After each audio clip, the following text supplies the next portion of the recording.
Hello and welcome to this podcast edition of Sam's Alternatives with me, Sam. Episode 29, I'll be chatting to Neil and Dane from Newcastle Metal band OCD, who have been on the audio podcast back in February last year. Hard to believe it's been 17 months since they were last on. Obviously, OCD were in Victoria in May for Ticked Off, and they also did a gig at the Workers Club. It was OCD band, also Where the Devil, Alienist and the City. So I got to catch up with Neil, Dane, Rob, and of course Dan from the band on that gig at the Workers Club. Just thought I'd jump on before Neil and Dane jump on.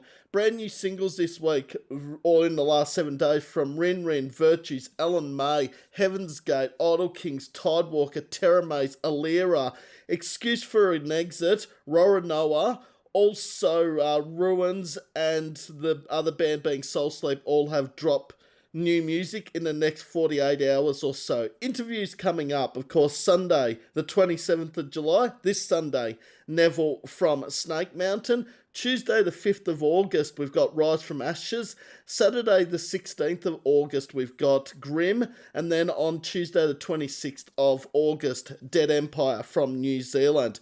Now, I don't know if people have seen my post of recent, but I am thinking it's a good time to say that from September onwards, as the last 3 months have been, it'll be 5 episodes a month. So that will be one every 5 to 6 days, probably. So there's plenty of spots free in 2026 and still a few actually free in 2025 as well. There's a few gigs coming up as well. Thursday night at the Workers Club, you've got Night Marsh, Slow Shell. You've also got Electric Funeral and Distorter.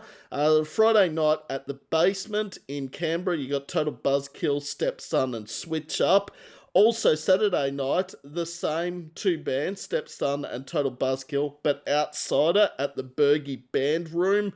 There's a whole heap of gigs coming up, whole lot of new music. It's awesome to see. Thanks to everyone for your likes, shares, feedback, comments on the episodes that I've uploaded. 29 so far, nearing 19,000 total views and just over 450 watch time hours, which is pretty amazing given that this has only been going nearly 8 months. So on Sunday, I think it actually will creep up to 8 months, because Sunday, the 27th, so November 27 last year it started. I'm having the best time doing this, interviewing bands from all around Australia and even overseas, like with Chasing Titans, Dead Empire, that are coming on in a few weeks' time. So I'm happy to interview anyone, whether they're from Australia, overseas, whether they're a solo artist in a band, whether they're a PR person, a podcaster themselves, band manager, anything like that. I love the idea.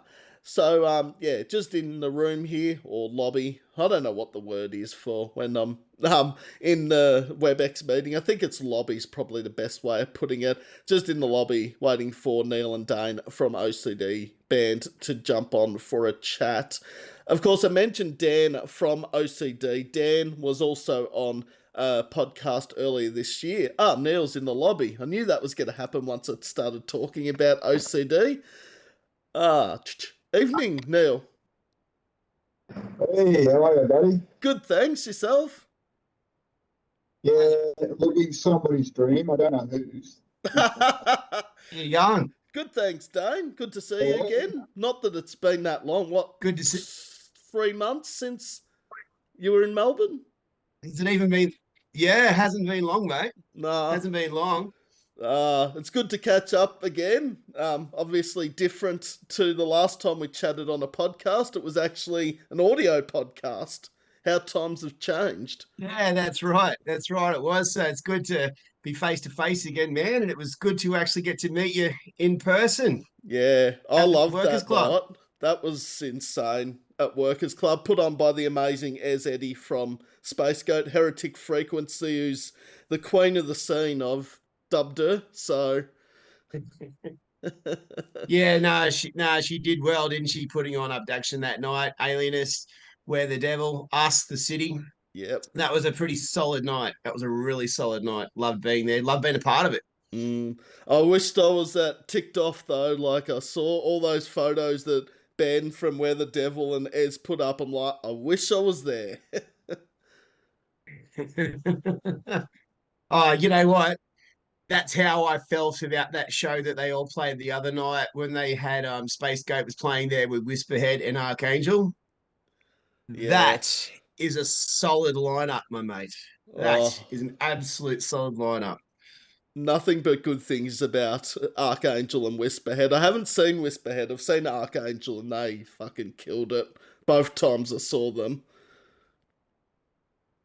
Yeah, we're actually disappointed. Archangel were actually playing in Newcastle recently, and I was all G'd up to go see them. And they were playing on a Friday night when we were playing in Queensland the following night. I was all G'd up, was so keen to do it. But then, as Neil, you know, with logistics, we figured out with times and travel and everything, we had to leave on the Friday. It was simple as that. And I was so bummed that I wasn't going to go get to see them in our home city. No. But that's all right. I'm sure there will be other opportunities down the Oh. line.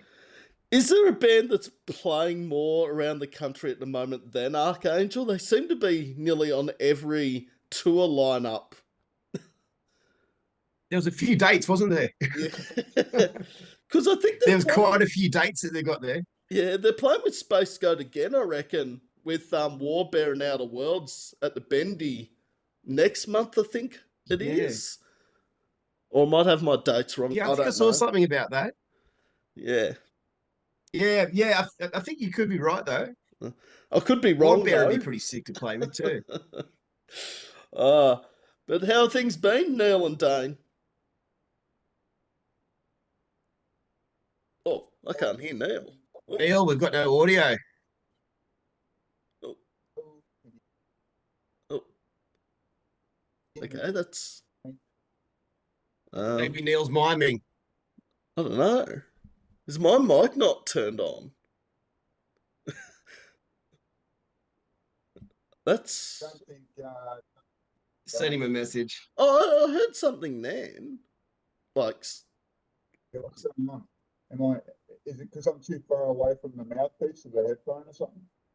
Oh yeah, we can very faintly hear I can you. very faintly hear you Oh, you'll now. have to do all the talking, Dane. There you go. There he I could hear it is. then, yeah.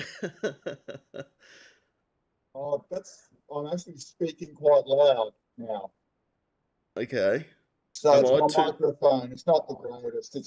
It's right there, sort of down at my desk, not in my lap, just before anyone gets clever. Alright. Well, I can still Um, technically hear you, Neil.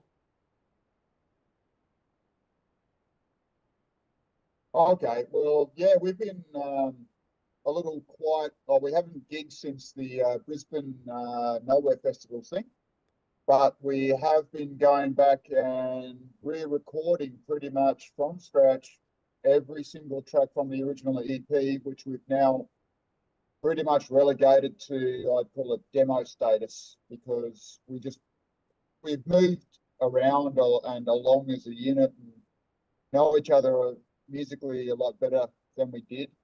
And some things that were okay and right at the time, we're all rethinking. So Suppose there's a lot of things too, Sam. You know, now that like I joined OCD beginning of 2023, so now we've all been playing these songs as a unit for the last 2.5 years. There's little embellishments on songs, you know, so there's little parts that you think, oh, you know what, this works a little bit better live. That particular part doesn't work as good as what we initially thought it did.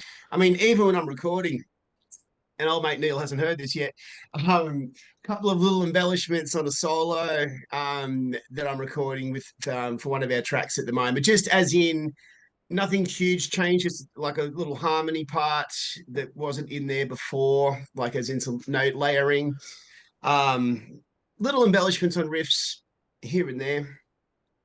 Things like it's actually really cool. It's actually really cool because now we're re-recording everything. It's that opportunity that, you know, you lay your quad track all the rhythm guitars first, and then you're listening to it all as you wanted to play it, and then you're thinking, I'm going to put this little bit, I'm going to overlay this bit there. It's like, I guess it's like giving an artist a blank slate, you know, with a new color palette and saying, rightio, now you can build on it. Well, sounds like you've been up to a lot. Obviously, when we last talked on the podcast, which was February 2024, which it only feels like yesterday, but so much has Yeah, changed, obviously, since then. Yeah, I so reckon. much has happened. Yes. Dude, let's not get into logistics and Sam ratting out Spotify. That's been done to death. But yeah, like when we last spoke, you'd only just, I feel like Brutal Meds and Healing Power of Murder had only been out 3 or 4 months, both songs, and it was sort of the beginning of the process. And a lot's happened, obviously, since that very first interview. Yeah, well, we started actually getting into recording at the beginning of this year. And the first song that we got into recording will be the next single off the EP. I've embarrassingly had to record it 3 times, all my parts, like the whole thing. All rhythm guitars, all leads have been done 3 times because the first time I did it, I accidentally had my input on the preamp up too hot, so all the tracks ended up being unusable. Then I did it a second time, nailed it. Cubase saved everything to a folder that was a silly position to put everything in. I accidentally wiped the lot. Oh no. I can't tell you what that did to my mental health, Sam. Oh, shit. Recording it all a third time. Oh, the old wipe the We memory. got there in the end. Oh, I've done that with an episode on here. I've accidentally shut down the computer before WebEx has actually uploaded the recording to my files, and I'm like, I know. where the hell's my episode? And it's because I shut it down before it uploaded into my files segment. I'm like, oh crap, now I'm gonna have to interview that band again and redo it. In the end, it didn't really matter because it was only 2 weeks afterwards, but Yeah. it's a learning curve. Yeah. That's the way I sort of see it. We Mm. learn from our mistakes. So it's all good. Yeah. So getting into the recording, we got some merch, mate. I don't think we had any merch when you last interviewed us on your podcast, Sam. No, I don't reckon we did. No, so since then we've got some shirts, we got some stubby holders and some stickers. So that's always a bit of fun. Yep. I think we got you a shirt, did we not? Yes, and I don't even know what shirt I'm wearing at the moment because there's a hoodie over it. But, Uh, I can't read it from Disturbing. here. It's one of the I didn't put enough t-shirts. thought into what Aussie band I was going to support in that. I just chucked on the first shirt I found. No, but I did pick up. I picked up a Wear the Devil shirt as well. I didn't pick any. Oh no, I picked up an Alienist beanie actually. So Nice. Do you know what, man? I hope you do get an opportunity to come to Newcastle once. The amount of wear the devil shirts around is funny. And did we not have a time, Neil, where Dan and I both turned up to band practice, both wearing our Wear the Devil shirts, and that was completely unplanned. And then I think on the same day we saw Hatescape had put up a photo of their band practice, and I think 2 of their members were wearing Hatescape were wearing Wear the Devil shirts as well. Again, completely unplanned. I thought that was quite uncanny, actually. I thought 4 it of us was all very, rocking them. very cute and sweet. I think Dan's sleeves fell off, but didn't they? Yeah, sort of like a week after, magically the sleeves had fallen off from wear and tear. uh, I wonder if Dan tries to pay people to wear the devil, but also wear OCD. So, because for those that don't know, obviously Dan is both in OCD and wear the devil as well. At the And same time. yes, I felt for him at the abduction thing. I was like, oh god, you're gonna have to play 2 shows on the same night and then follow it up and ticked off 12 hours later. I'm like, nah, I couldn't do it. Yeah, that's a pretty solid effort. Yeah, it's a pretty solid effort, isn't it? Yeah, I mean, playing 2 sets, 2 different bands on the same night anyway, let alone 2 nights in a row. And Dan was actually really unwell at the time as well. he'd been pretty unwell with the virus leading up to going. So I've got to say, the man pushed through like a Trojan. But like you wouldn't have known he was sick No. if you didn't know about it. So no, that's it. He pushed through. But no, He led the army of darkness into victory. yes. And OCD and Where the Devil absolutely killed it that night, obviously. And as did Alienist and The City. No disrespect to those two bands. But Yeah, no, that was good. Should maybe get a Where the Devil OCD collaboration shirt going, like Where the Devil on the front, OCD logo on the back. Counting Meds. There's a mashup. There you go. Counting Bruises. Yeah, Brutal Counting Meds, yeah. called Counting Meds. That might not Moments sound of healing power of murder. Sickened and I'm Yeah. trying to think how can Sickened and Stained work into Where the Devil OCD band song. I'm like, nah, it's got to be Counting for Where the Devil song to work. Counting Meds or Counting Power of Murder. Nah, I don't know. I'm talking shit. Never know. They're probably listening and it's going to make it happen. They're probably We'll put a listening. mashup. We'll release a special remix mashup of the songs.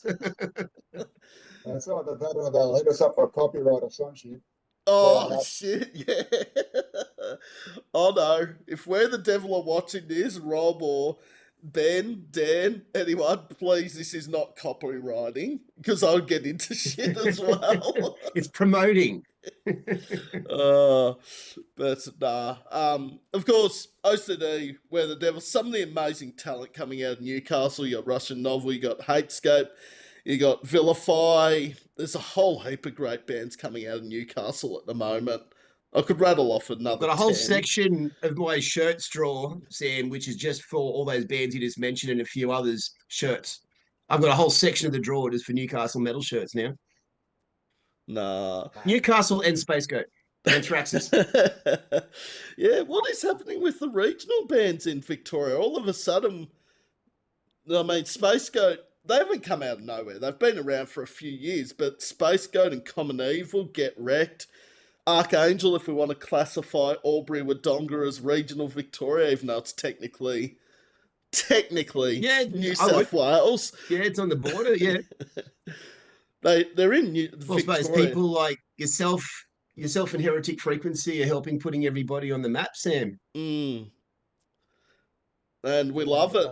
Yeah. And I'm sure I can speak for Ez. You can see that she loves it when you listen to her show.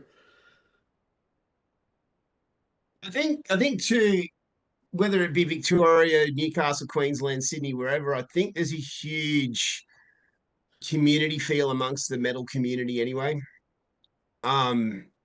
Everybody's, and I think it's a lot more aware of the people that support that style of music. Everyone's a lot more of the venues that will put metal shows on. People got social media to interact and, get together to put shows together and go on tours and things. And everyone's got the tools. I think they're realizing that no matter where you're playing, that there's always going to be a demographic of people that are into it.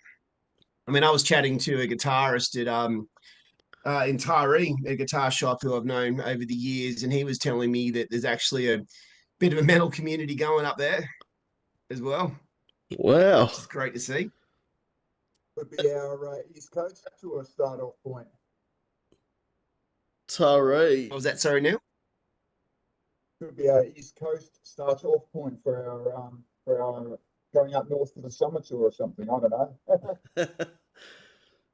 Oh, that would be that would be the thing to do, play a few dates along the way. And that was something that I felt pretty bummed that we didn't really think about doing on the way up to Queensland. Like when we played in Brisbane recently, everybody else we knew was playing shows in Coffs and Port and whatnot the night before, or they'd been further up, in Queensland playing shows or whatever. And I was thinking, yeah, next time we'll make sure we put a bit more effort into doing a couple of other places along the way or on the way home or whatever. Oh, look, we just have to work out. I mean, we got to remember we're all working for the man, so it'll be based on when we can get our time away. But we're hardly on our lonesome doing that. So yeah. I'll say, yeah, well, that's the thing. suppose it's still about planning, see what comes about, see what works, see what doesn't, who can and can't do things. I think there's a very important thing in this as well. It's something called money. Because as much as touring is great, it does cost a lot of money. It does. We were very fortunate that we were actually able to pay for that little Queensland trip when we played at the Nowhere Festival entirely out of the band account. So that was a lot of fun. Victoria cost us a lot. I had to buy an entire new guitar rig for it because, which is a good, let's be honest, was a good excuse for me to buy a new guitar rig. Because we were flying down, so I needed to get like a digital sort of setup. But as I said, it was a good excuse to get it. It was like, well, now I have to because we were flying down there. But honestly, Sam, that was, and I speak for everybody in OCD, that those two shows was so much fun getting down there that just I don't even think about it as a cost, you know. No. That's just one of those life things, Yeah. one of those life experiences, you know, just it costs what it costs, you do it and you just enjoy it. And if it's something that you enjoy, like obviously anyone that's seen OCD or any of the bands out there, you know when a band's loving what they're doing and it's not so much about the cost or not so much about the travelling. If they're involving the crowd, if they're enjoying it, you see it within probably 10 seconds of a set. Maybe not even that. Yeah. Oh, absolutely, man. Absolutely. I think when you're loving what you're doing, it's definitely going to come out in your stage presence, you know, and like you said, how you might interact with everybody, you know, the energy that you're feeding, you're, you know, putting out to the crowd and them reacting to you. And then we're all feeding back off that again. Nah. And the metal community, I don't know what it is about it. It's sort of like everyone's so welcoming. I'm sure it's like that in every scene, whether it's punk, alternative, rock, but I feel like the metal scene's the most welcoming here in Australia. It might just be me, I don't know. Yeah. I don't know. I haven't really got much experience in the other genres to really tell you what it's like. But yeah, no, I would definitely agree. It's a very welcoming kind of friendly kind of a scene. Absolutely. Mm. And I feel I like haven't the met anyone I don't like. no, I've met a lot of people that honestly I think sometimes I think like we've known each other for 20 years and we've only just met like 5 minutes before we started chatting. I mean, Yeah. I know. Like, I mean, I think when was I seeing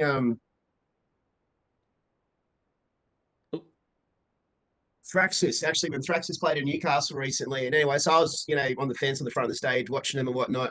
Anyway, the dude next to me started chatting, and oh, geez, we were chatting all night. We've now added each other on Facebook, and you know, he's asking when we're playing next, and we have some guitar conversations every now and then about some gear. I love chatting gear, by the way. But yeah, that's what I love about those shows. You know, you meet all these common-minded people, and they become mates. yep. Bit by bit, you start knowing more people as well to go to these shows. So, I mean, not I mean it's never really bothered me going to a show alone anyway. Like I'll go to international acts by myself if no one else wants to come. But what I'm starting to find at local shows is that I'll go by myself to see a band, and all of a sudden there's people that I'm seeing there that they're not so much best mates, but they're people that it's like, yeah, I know you. Yeah, you know me. You know, like just people you're starting to run into people that you know from being there, and I just reckon it's really cool. Mm, I really enjoy everybody that I chat to, you know, around the metal scene. nah. And yeah, I'm like Dane. I've never come across a like. There probably is some people out there that are rude and snobs, but I haven't come across They'd them have to yet. be. Yeah. They'd have to be out there, man. But yeah, I don't know any. I haven't come across them. So No, I just get starstruck sometimes if I'm standing in the mosh pit. I'm like, oh, that's so and so from so and so. Like, I've had that happen numerous times. Even in the beer gardens, I've been sitting across from people in well known metal bands here in Melbourne. I'm like, didn't even realise it was them until someone pointed them out. It's, oh, that's easy to do. I mean, I think we've all been in that. We've all been in that situation, haven't we? Any Or just, you fair. know, you've only seen it, or you've only seen them once before, and then just I know they had long hair last time you seen them. Now they've shaved their head or just whatever, stuff like that. You don't recognise them. So I think we've all seen that sort of thing. Nah. Any starstruck moments, Neil and Dane, while we're on that topic? Of local bands or international? Oh, any. Yeah, you probably got a couple. Do you want to go first, Neil? Or Oh, Scotty from Ring of Time. I didn't recognise him and the band members when I was setting up in Brisbane until he got behind the kit and started playing again. And you might not know too much about Scott Dane, but he can blast. And I mean, fantastically well. So I was just getting a lesson in blasting and schooled, and then at the end of the act, he looks up and he sees me and goes, "Oh, okay, I remember you from blood." I'm dying a little inside, going, "Oh crap! I can't even say the same about him." But he was wonderful about it. And then I ran into him just the other night at another track I was at. So that was good. At least this time I recognised him to say hello. I don't have a oh shit starstruck moment, but I missed by 50 metres missing out on meeting the band Avantasia the last time they played at the Melbourne Forum in 2019. But my friends who I'd gone to the show with and had VIP seats with got him and spent 15 minutes chatting with the band about all things sound desks and mixers and stuff. So, boo. Oh, I know my moments is I used to be that pest, Sam, that would go watch a show and they would hang about, after everybody would finish playing. And when I'm saying bands, I'm talking more like whether it be Aussie bands, like Green Spoon, Super G's, like back in the day, or even international bands. I knew it, the Hordern Pavilion, I knew where they all went after the show. And where they went after the show and where they were exiting in their cars. So I knew where to go and hang about them. So I got very used to talking to them all. But one particular time when I really didn't think I was going to be starstruck, and I totally was like 2 years ago. What are their names? Ben and Chris from Silverchair. They had released a book. They released a book and they were doing a book signing at our local shopping centre. And Brooke, my wife, and myself, we both like Silverchair. And we're like, hey, well, we're going to buy the book anyway. So let's buy it today and we can go down and meet Ben and Chris and they can sign our book and all going well. Now, I'll be honest, I was like, I've met all these bands, but I've met Tom Morello, I was thinking, yeah, I'm confident as hell, all this sort of stuff. Then it got to our turn. oh no. And then I just had, I was just, hi, I'm Dane. I just had nothing to, even though I enjoy their music, I wouldn't mind having a chat. And they're both really friendly guys too, by the way. Like, it's not like they were snobby or standoffish. Like, they were really chilled, friendly guys. But I just got to a moment, I was just, Dane, this is what you get for being arrogant. Like, I just got there and had nothing to say, nothing to ask. It was just starstruck. That's it.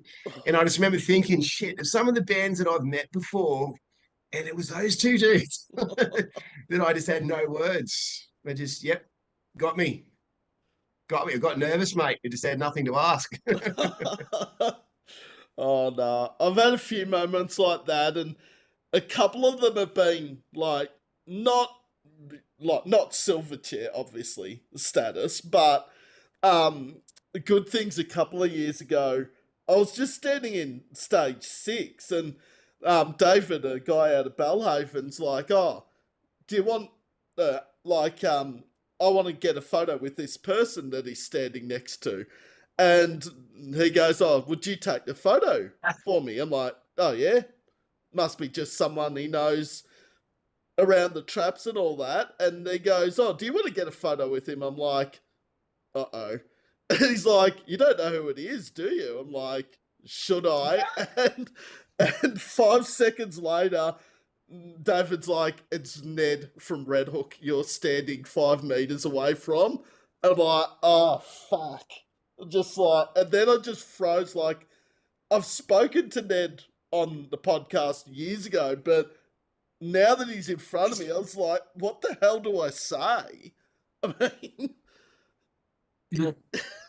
Yeah, it can just happen, can't it? You know, you can think it's going to be all good, but then you get there and you just get starstruck and you think, that's it. I've forgotten every word I've ever known. Been listening to you for years. I haven't got one question. I haven't got one thing of substance to say. But yeah, we could go on a while. Sam's had a few starstruck, but that's probably the one that stands out the most. Dermot Brereton at the airport about 20 years ago was another one. And it's like, is that Dermot Brereton? And then someone yells out, Dermy! I'm like, oh, okay, it is Dermot Brereton.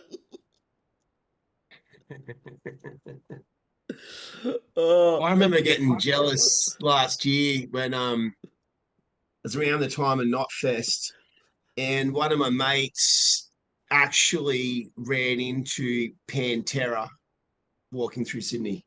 oh, no way.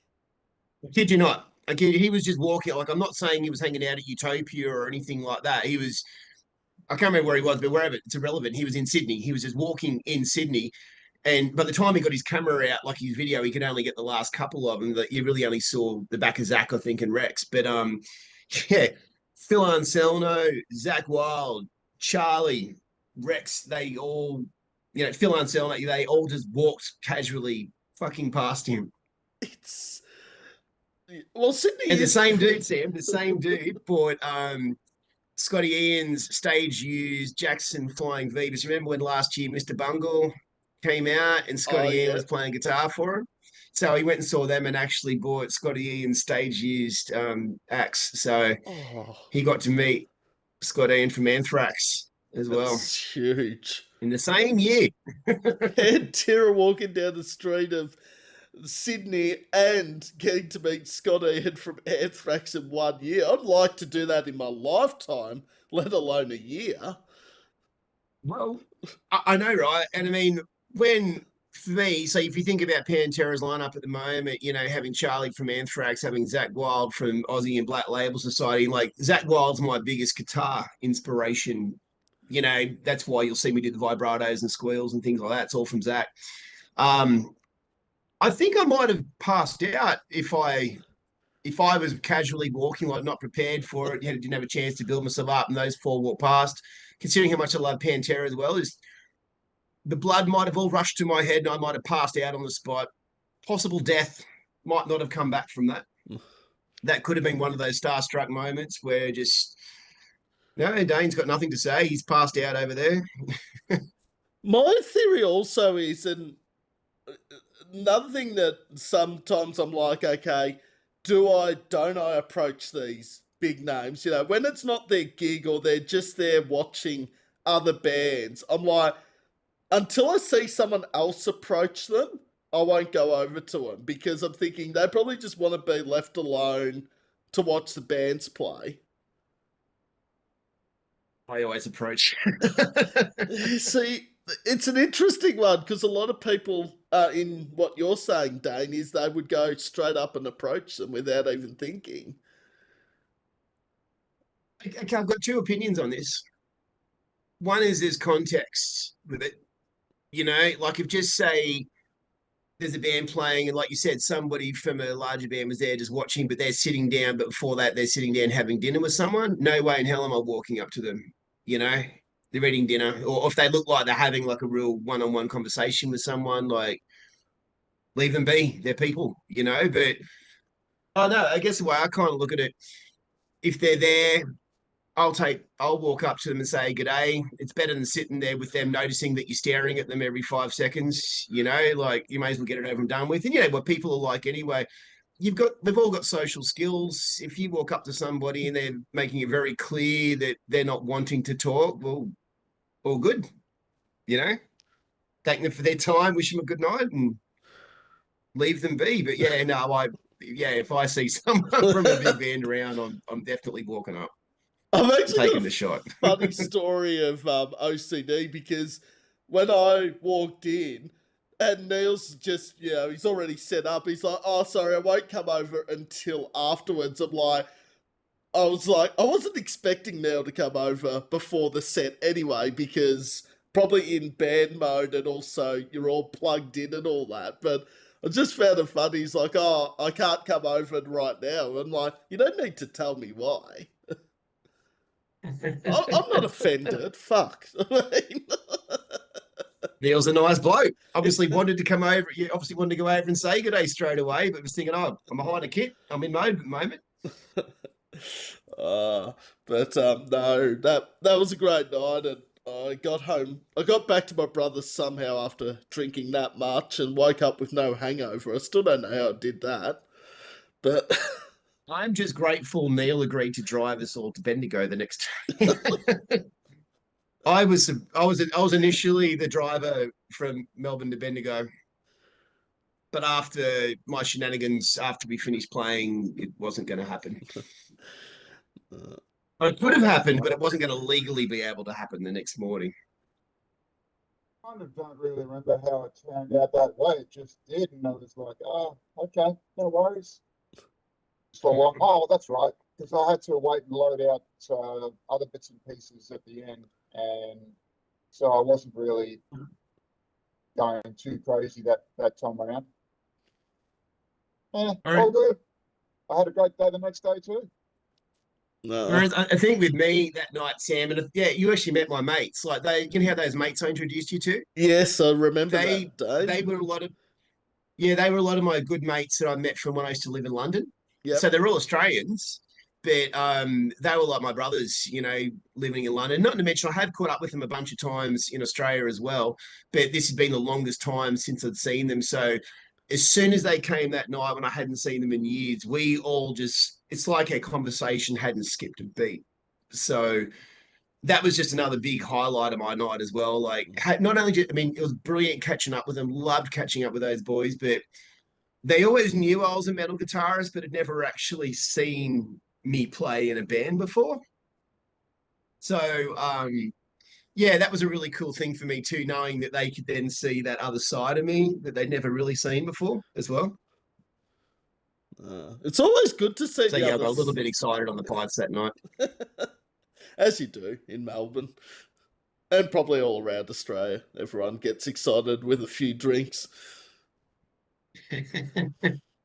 But Well, I was the responsible one in Queensland I was meant to be the next responsible day. that night, but I wasn't. Let's just be honest. Was that Neil? On the Saturday, Friday night, whatever night of the Brisbane gig. Yes, I was the one that pressed turbo. Yeah. Yeah, Yeah, I had yeah, coffee the next morning, and I said to the boys, guys, I'm going to call it. Well, words to the effect that I do not feel safe to drive. Yeah, The, yeah. uh, Neil was good for Neil was good. Like the driving was shared getting to Brisbane, and then Neil, when did you take over from Coffs? not that. Yeah, Yeah, I think it was from September about Coffs Harbour. Friday. Yeah, So we demolished a case in honour of Neil driving. Warm too. There was no esky or fridge or anything, Sam. oh Make no shit! mistake. I'm talking like this case just came straight in the car. Oh, Stop off at the Big Banana on the way for some good yeah, band promo shots. yes. The old. I And the don't cool think. part was, the cool part was, Sam, after we did that, then all of a sudden we're watching um, Plague Dweller put up some band shots at the Big Banana, and so did Archangel. So I just thought it was really funny being up there and watching all these other bands we know like pop up at the Big Banana. God, that would have been a fair old drive from Albury for an Archangel, guys. It's like, I don't even want to know how far that would be to Brisbane from Albury. It'd be a fucking long way. Oh, yeah, well, it's like 9, 10 hours from us. So, Probably but they double. played some other shows on the way. It's not like they just left Albury and Nah. went straight up. Uh, gee, we've no, got. but even so, it's a long time to be in a bus. Yes. Oh, but probably cheaper than flying. Maybe, depending. Yeah, yeah. Well, I mean, when we flew to Melbourne, don't forget though, we were taking a lot of gear on the plane. Um, we actually bought the discounted tickets when they're on special as well. And I think, Neil, our tickets were like 600 each, weren't they? Something like that. Yes. Because we were bringing a lot of gear. Like we maxed out, all our luggage requirement, like maximum weights and things. Rob brought a little bag and a microphone. So, I mean, he was able to get the $75 ticket. Those vocalists, nah, let's leave that one. Yeah, so, but I mean, cheap, I don't know. Like, I mean, depends. Like, there's also too, you've got fuel, you got van hire and all that sort of stuff to consider. But yeah, I don't know. Well, my other thing was Brisbane's a lot easier to get to, whereas Melbourne's a lot further drive. Like you said, like Albury to Brizzy. I think the straight drive for us, the straight drive from Newcastle Melbourne, we decided to fly. Yeah. It's going to be quicker. Well, because it's 10 hours, I think, from Melbourne to Sydney, and Newcastle's at least 2 hours further on, at least. So, yeah, what's Yeah, that? 12-hour day. Yeah, much easier to fly. that was our thoughts. You know, um, fly down there in an hour. We got to the hotel, went out for some good, nice Chinese food for lunch. I had a nap. Um, Went through the set a couple of times, practicing in the hotel room, before having a shower and getting over there. So yeah, mate, we were feeling fresh. By the time we got over there to the Workers Club, we were feeling great.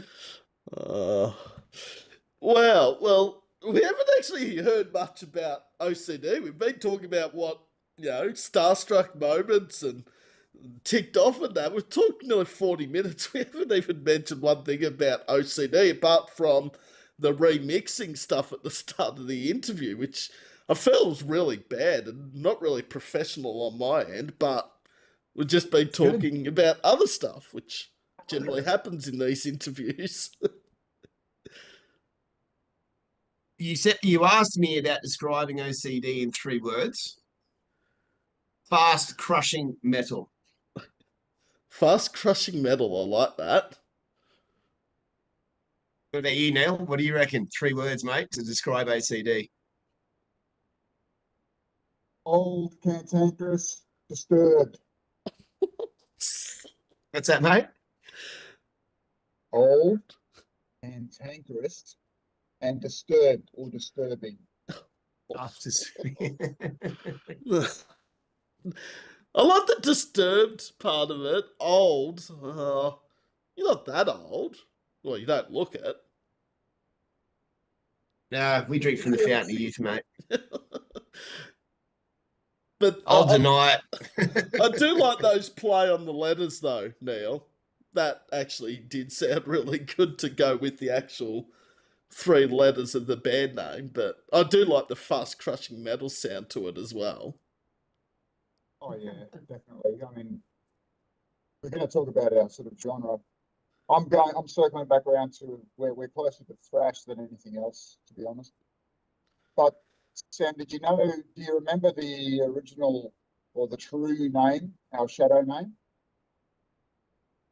No, Originals, corrupted and defiled. okay. So the way back, I took a couple of song projects from other bands which either had seen the light of day and I got permission to re-release, or that never quite saw the light of day, and re-embedded them with the company I had at the time, and they've been modified even more since. And there's only 2 in this current set list which are originals from somewhere else. And I don't mean covers in any way, shape, or form. They are not the same in anything other than the lyrics, and even that's changing. So that was the original name, and then OCD. Well, we are all on the scale. Definitely. Oh, yeah. Yeah. I'm somewhere on the spectrum around there. I think you hit the nail on the head there, Dane and Neil. I think everyone has a little bit of OCD. I know I certainly do. I'm hardcore at it, mate. No, yeah, because for those that don't know what actually OCD stands for, the actual words, it's obsessive compulsive disorder, which I think we all have, as I said, at some time of our life. But no, but yeah, I love the describe the OCD in 3 words, and also what Neil was saying as well about the band name. And well, you've taken 2 of my questions already without me even asking the question. So, well, nearly 3, because we've heard a bit about what OCD have been up to since we last spoke. So 3 have been answered without even asking the damn question. But I will officially introduce that this is an interview with Dane and Neil from OCD that will be uploaded onto YouTube tomorrow morning. And Brutal Meds and Healing Power and Murder will be part of the Spotify playlist, along with shitload of other bands. I was hoping that a few of the bands that are dropping new music this week were dropping it tomorrow, and then I realised they're all dropping it on Thursday. I'm like, Oh, damn you, Crooked Royals, damn you, excuse for an exit. Why didn't you release it tomorrow? But I can't tell bands how to release their music when Sam's never released a single in his life. So, you can ask them for a pre-release. oh well, yeah. Oh, speaking of pre-releases and music getting played a lot, just on Heretic Frequency, I have noticed that it's been playing a lot of songs before their actual release the last couple of months. Because she played, who was it a few weeks ago? I reckon it was Warbear when Slug God just before it dropped. Lean In, I think she played before that got released as well. So it's good to see I new think you're release. right. Yeah. Yeah,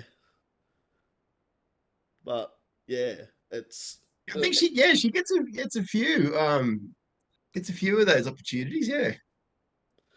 as I said, she's the queen of the scene. She's the queen of the radio. So if I'm the podcaster, Ez is the radio presenter for live music, local music. So yeah, Yeah. Yeah, I reckon that's pretty accurate, mate. but nah, I love OCD. I've loved them from day one, and yeah, when Neil, Dane, I don't know who actually messaged me saying they wanted to do the interview after the tour. I think it might have been Neil actually, and I said, "Yep, Yeah, I think it might have been you, Neil. Yeah, it was. yeah." I'm just like, "Yep, put him down." So without Well, a we always said after that last time when you interviewed us on your podcast, we always said we'd love to, have an opportunity to have an interview with you again. So it worked out well that we organised it for now after that last tour that we did. yeah, and look, there was some shit times with that. The Spotify thing last year that stopped the audio one, but in some ways I feel like Yeah. I'd much prefer visual because I can see Neil and Dane and who I'm talking to. Even though they're in Newcastle, I'm in Warrigal, which is not as far as Albury to Brisbane away, but it is a fair distance. Yeah, it's a good thing about video chat, isn't it? Yeah. But if no one wants Does it to, get limited on time like it does with I don't know, there's another one. Zoom, isn't it? Zoom limits you to 45 minutes or something. nah, because I've paid the $23 a month. There's unlimited time. Ah, good one. Yeah. Nice one. But obviously not 2.5 hours of talking, because that would break a lot of records. Was our last one, was that 2.5 hours? No, I don't reckon it was 2.5. I reckon it's about an hour and a half, hour and 3/4. But We did well. yes. But yeah, last episode we were just talking about Simpsons and Seinfeld, and it went on for like 2 hours. The last 20 minutes was just 90s nostalgia TV shows with the band I interviewed last week. It's just like That was a good era of TV shows. I love the 90s. Sam could talk another hour about it, but we want to hear more about Neil and Dane and OCD, not Sam's childhood. I've got one 90s question for you though, Sam. Oh, okay. Did you like the movie The Crow? The one that Brandon, oh, what's his name? I've Brandon gone. Lee? Brandon Lee was well, he was in, but sadly died on set. I have watched it, but not in a long time. I really liked it. The soundtrack was killer as well. Wasn't it? Yeah. Oh my God, that was back in the CD days. Yeah, that was one of those CDs that I used to listen to all the time. All the time. That had like Helmet and Nine Inch Nails, Rage Pantera. Against the Machine, Pantera. It was a pretty killer lineup. Jesus, Mary Chain, The Yeah. Cure, For Love Not Lisa. I can't think of the other ones now, but yeah, that was one of those CDs that I used to listen to all the time. I think I even started learning those how to play those that Nine Inch Nails song on guitar. Burn. Was it Burn? Was that what it was called? Or was that the Cure song? I think it might have been the Cure song, Burn. I can't Yeah. think what the not was. It wasn't like Head Like a Hole. No, it wasn't Head Like a Hole. I don't think. No, no, no, it wasn't Head Like a Hole. It was another song. I've They gone. Keep Calling Me. No, it wasn't called They Keep Calling Me, but that's what Trent was singing in the chorus. Now, actually, I better listen to the whole soundtrack tomorrow to be sure. speaking of Nine Inch Nails, I only just realised this the other day that they dropped a new song last week. I hadn't even realised. No way. And like, No way. I didn't know that. nah, Spotify, you meant to give me updates when new music gets dropped, but you forgot to let me know that Nine Inch Nails released new music. Yeah, have you heard it? I have heard it. I don't mind it, but for me, it's like Pretty Hate Didn't have the Machine, industrial edge. Downward Spiral. Those are classic Nine Inch Nails. It's nothing like that. Yeah. March of the Pigs. Yeah. Broken. Wish. Oh my God, that song Wish. I don't know what my I favourite think it was called nine. Wish. What's my favourite Nine Inch Nails? I think it's got to be March. I just that. But yeah, Closer was the one that sort of got me into him. So I'd probably say Closer or March, probably.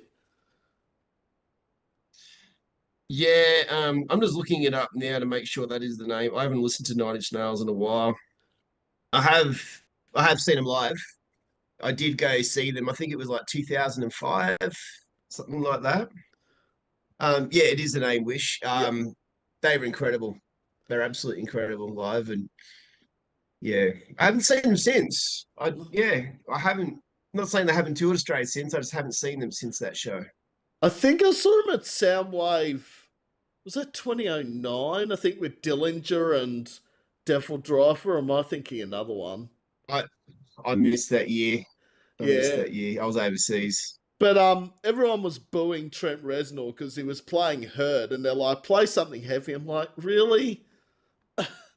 Hurt's like, it's a ballad. We all know that, but it's still a bloody good song. I mean, yeah, it's just some people just want to hear March of the Pigs or Closer or Starfuckers Inc. or something heavy, not ballad Ah, stuff. fuckers, that's right.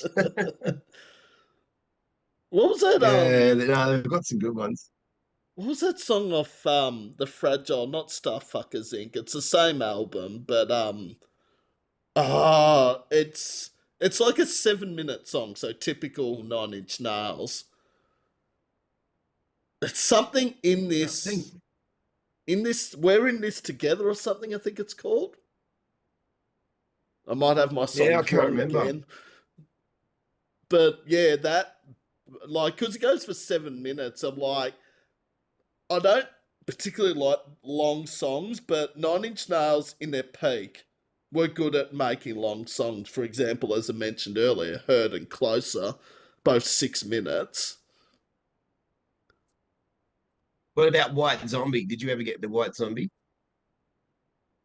Yes and no. Like some of their stuff I was a fan of, and other stuff I was sort of like, it's not really my type of music, but Like, obviously, More Human Than Human.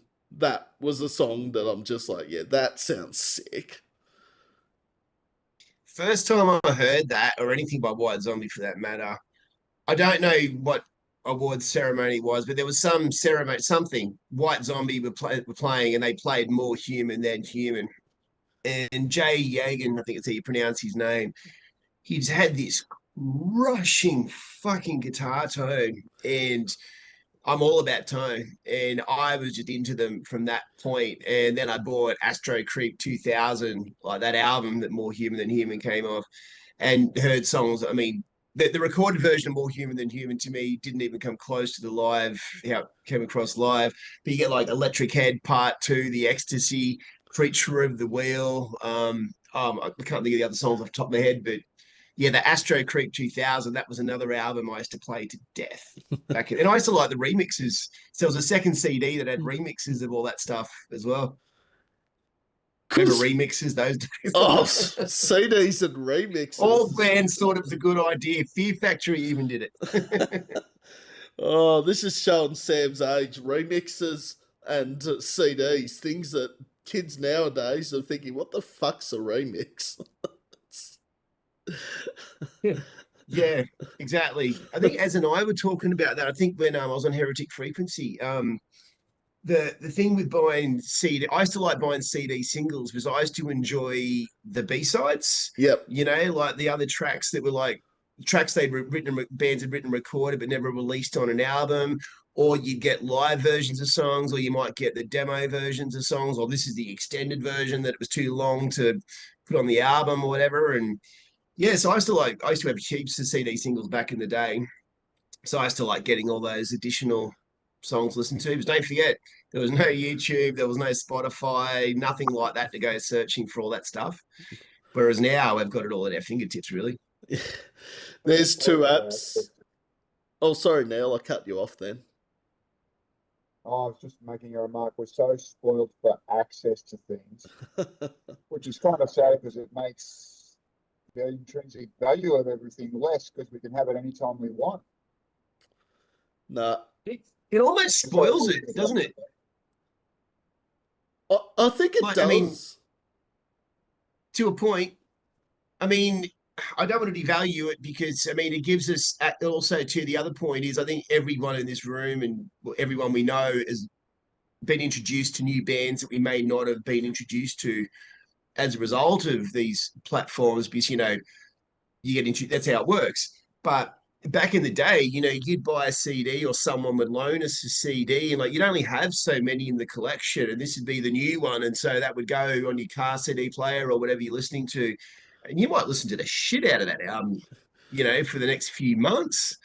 And I sort of miss that you just have these albums and you'd know them back to front, like every part of it. Whereas now I just think it's so easy that skip it, skip it, skip it, and listened to that once. Cool, I've listened to it once, but now I'm after something new again. I kind of, it's been a while since I had an album that I just play till I nearly hate it. That, you know what I mean? Like when you play it to death. It's been a while since I've done that. I think it's also people's attention span as well. Like, Yeah. I think that's what's happened with the CDs. People, like, TikToks, the YouTubes, the Instagrams, whatever the platform may be, if you don't grab someone's attention within half a minute, they're not going to watch the rest of the video. Like, or listen to the rest of the album or EP, whatever it may be, on either Spotify, Bandcamp, YouTube, whatever the platform may be. And I think, how hard is it though, just to sit there and listen to an album? You know what? On the spot, I can't remember what year it was, but one of my Spotify raps, one of the, when you get it all the plays back and it says different things, what it's noticed about your listening style of one of the things it actually said about me was it goes, you listen to whole fucking album. Like it had picked up on the fact that I was one of those people that goes, oh, here's a cool band. Yeah, I'm listening to all of it because that's how it was supposed to be heard. It's the journey of the whole thing. So yeah, I still do. I still do listen to whole albums, but not like I used to. Nah. And I just realised, Sam, as I was taking a sip of my beer. Ah, we're the Ah, devil. Just self-promoting, Dane. I like Had to represent somewhere. that. Represent. Nah, the rest of the guys are great out of We're the Devil, Robin, Jake, and Ben. And I've missed someone, which is really Benny. bad. Yes. Sorry, I knew there were two of them in the quiet achiever of the group. there. There's always a quiet one in a band, but sometimes the quiet one, if you get them talking, look out. And I've found a few Yeah. quiet ones in bands where I'm like, I'll just have a 5 minute conversation and it ends up being half an hour. I'm like, and you're the quiet member. It's like, Yeah. It's I love that unpredictability. It's like those memes that we've all seen going around where it's, it'll show like a really weedy, skinny looking like drummer, and it goes, if the drummer in the metal band looks like this and you're in the pit, you're about to die. oh, I like that. I love memes. Just, I could live off memes on Facebook or anywhere. Oh yeah. Just, I reference them all. I've started recognizing, mate, I reference them all the time. I love a good meme and I remember them too. oh.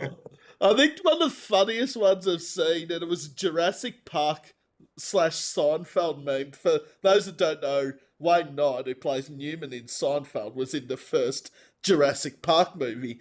And there's Yeah. an episode when Kramer um, forgot what time it was, and it said something like, "Oh, is that the time? I've got to go pick up Newman from the zoo or something." And then the second picture in the meme is the scene out of Jurassic Park when Newman gets killed. And I'm just like, that's clever. Just works in so well. I think one of my favorite metal ones that I'd seen was it showed a photo of a dude and it said, if someone in the audience is pulling this face, that means you're playing very well. It's I don't know what it's saying. That was the ultimate sign of respect. And I thought, yeah, I know I'm sitting there doing that half the time, and I'm in the audience when I'm watching a band that I'm really enjoying. I end up pulling that face. I can't help it. It's just like your face just molds into that position as soon as like someone has a real brutal breakdown or someone's like, Oh, the old metal face in the crowd or the mosh pit. Sam's eyes half the time go closed during a set. I don't know why. It's not that I'm bored or tired. It's just like I'm trying to get in the band's moment, I think. oh yeah, yeah, yeah. I get you. Yeah, you're Yeah. closing your eyes just to sort of take it in. Mm. One thing, what I find with me is whilst I enjoy a conversation, I'm a full have a chat.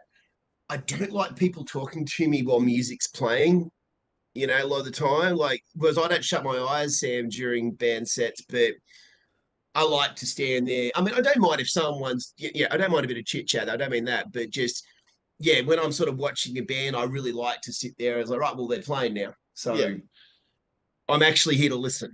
I really want to take it in because, especially too, when you get like really cool parts, you want to be there in the moment. I think sort of enjoying it.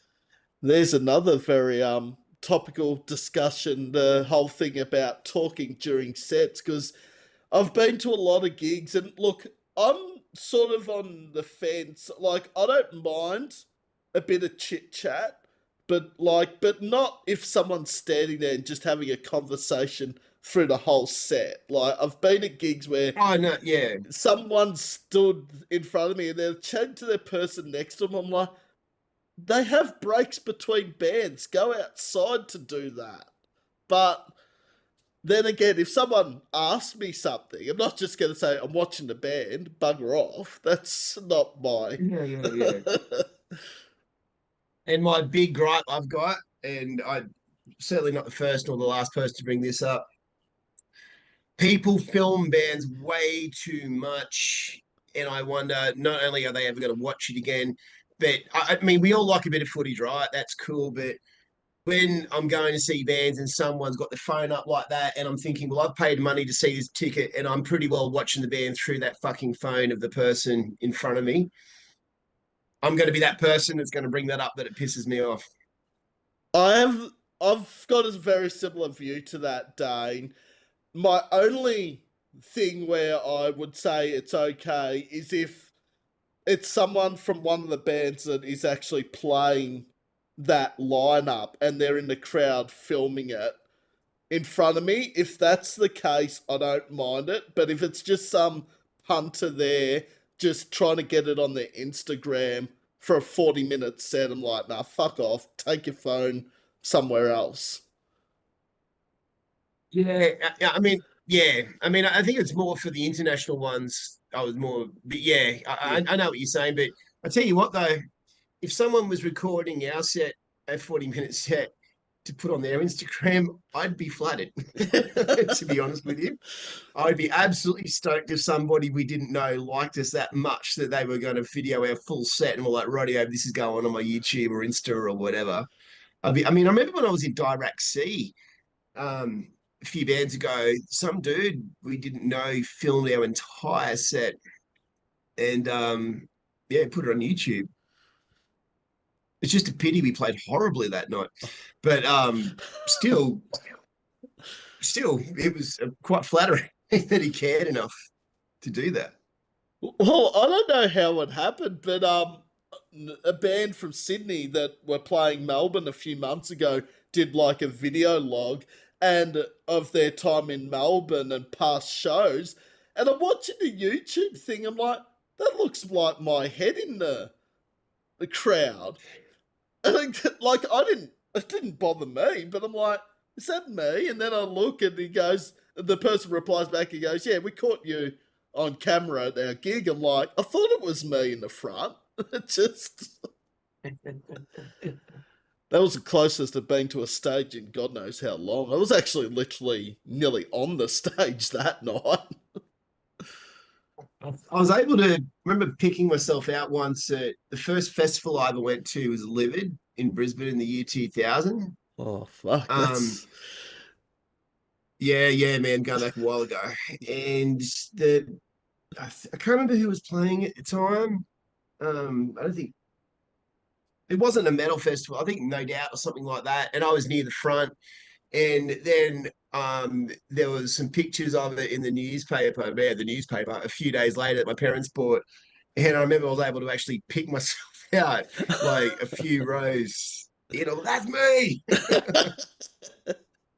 It's like not where's Wally, it's like where's Dane in the photo. Just skim through Well, I it. mean, I went looking for myself too because I recognized when you see the photo. I thought, hang on a second, I was there. Yeah, that person that had the bright colored thing on. Yep, I wasn't too far from them. And I mean, you said sort of had to squint to find me, but yeah, it was me. Two things that people from 2010 onwards would never have heard of: Livid and Where's Wally. Oh, they might know what Where's Wally is, but Livid they wouldn't. Maybe it was a great festival. Yeah, whatever happened to it? I guess it was like Home Bake, Big Day Out, Soundwave just sadly disappeared. Yeah, I even went to two. The second one I went to, Livid came to Sydney.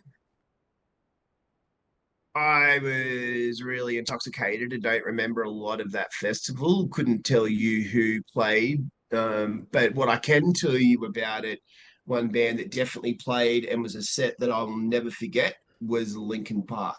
Oh, nice. And it was the Meteora tour as well. So Linkin Park were in full flight. Chester was just doing his thing.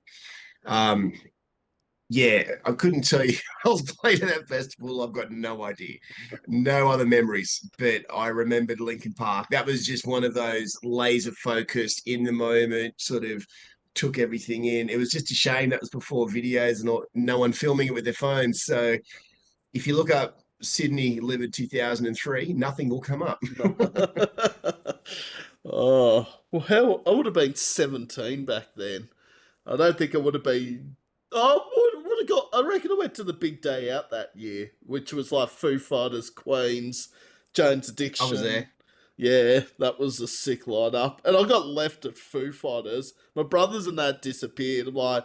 I'm in the front of the mosh pit at my first festival on my own. It's probably not going to end well, but thankfully I got out. I sort of moved to the back a little bit because it was getting a bit crazy, as mosh pits do at festivals. Yeah.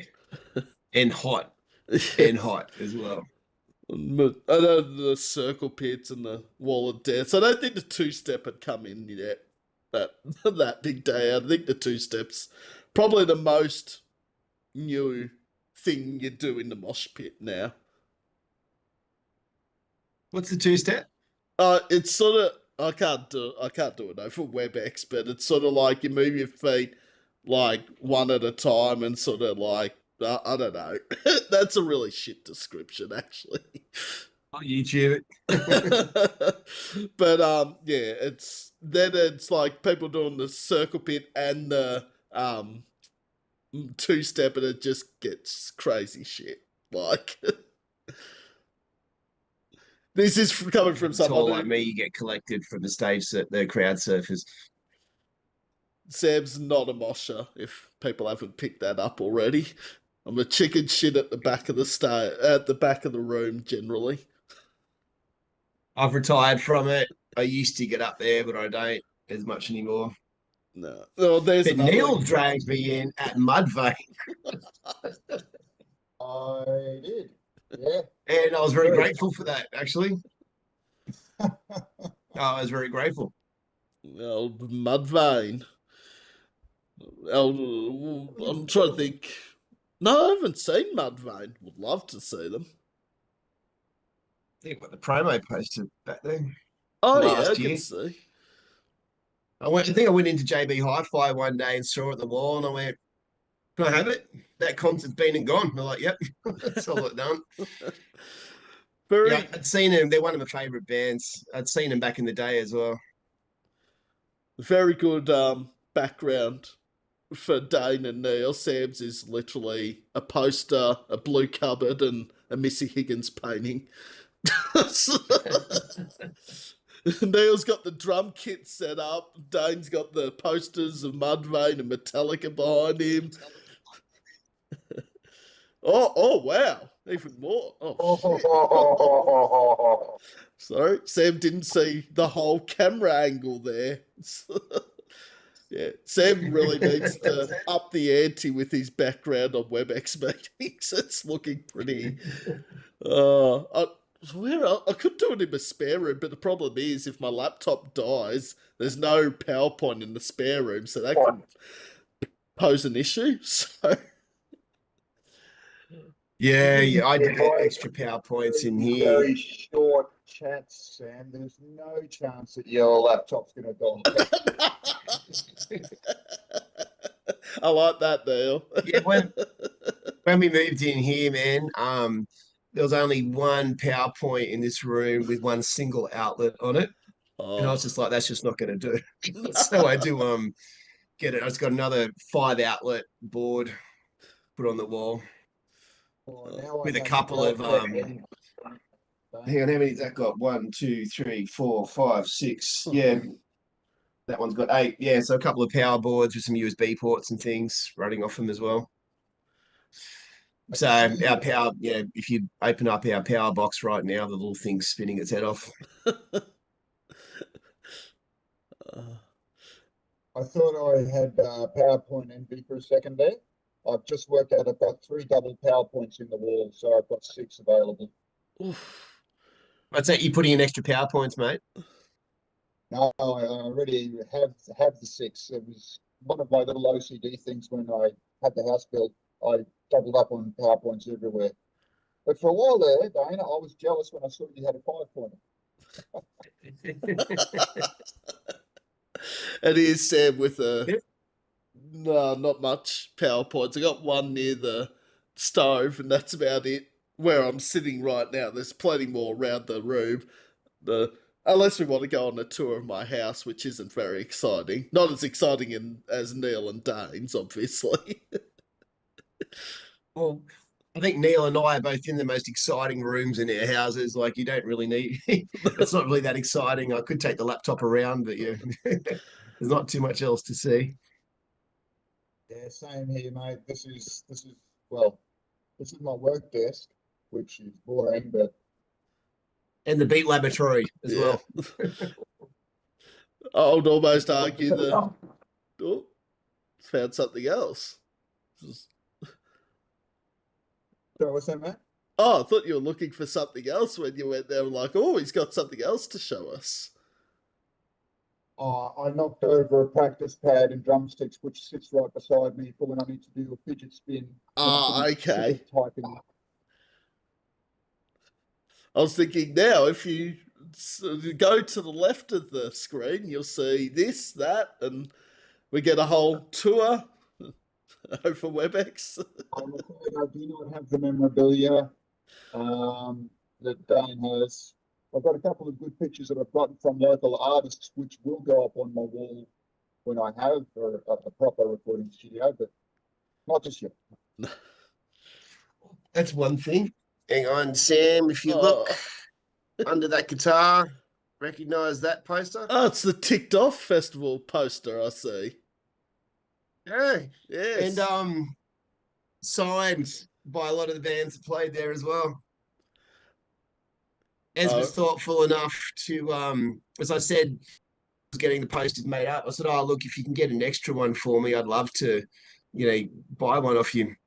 And she goes, "I'll do you one better." She said, "I'll bring a couple of texters with me, and when we're at the festival, we'll take the posters around and get some bands to sign it." So just personalized it that little bit more.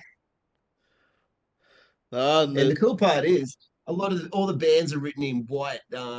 All the font is written in white, and so is that solo guitar that I played there as well. So kind of pops. yes. Well, Color and coordinated the guitar room, mate.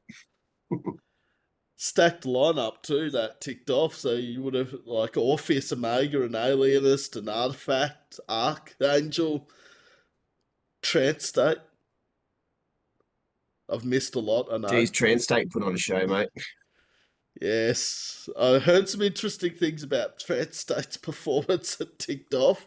So that's because they're playing Drencher down in Geelong in September, and one of the reasons I'm going to that, the other one being Disgust and Ashen. But yeah, Ashen, They're good. Disgust, Trance State on the one lineup. I'm like, I am there. Yeah. Yeah, you guys get a bit spoilt for choice down in Victoria too. Yeah, There's quite a lot of good metal bands down there. there is, but there's a lot of good metal bands in New South Wales and all around Australia. I mean, Brisbane seem to be Oh, true. producing Yeah, some killer yeah, ones at the moment, obviously. Now, do we get into the yeah. debate of what we thought of the Parkwaves lineup? Because there's been a lot of talk about where's the female led bands and where's the actual festival lineup. I Yeah, looked okay. at my ticket today, and I'm just going to say that it's coming out to Maitland. It's a taxi ride away, and I'm grateful. That's it. No. I'm well, like similar to what Neil said, it's about a 15-minute drive from my house. So I'm very grateful they're putting on something 15 minutes from my house. However, I know that with parking, Christ, that traffic's going to be terrible. As will every train, every Uber, everything. Um, Look, I can see what Parkway are trying to do. They're trying to get the festivals out to some of the smaller places around Australia. They're trying to focus on Australian metal acts as well. So, it's not about Avenged Sevenfold or Korn or anybody playing there. It's about Australian metal. And I think they've definitely grabbed some of the larger Aussie metal acts that are there. I'm hoping there's going to be, I'm sure there will be some more announcements though. Obviously, there'd be smaller names, but I would like, especially for the price. I think that was my biggest thing, man. $220. That's not a far cry from what Not Fest costs.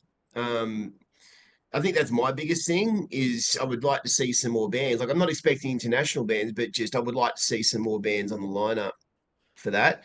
But on the same hand, you've got to give it to Parkway, that they're trying to get some things happening in Australia with the metal scene.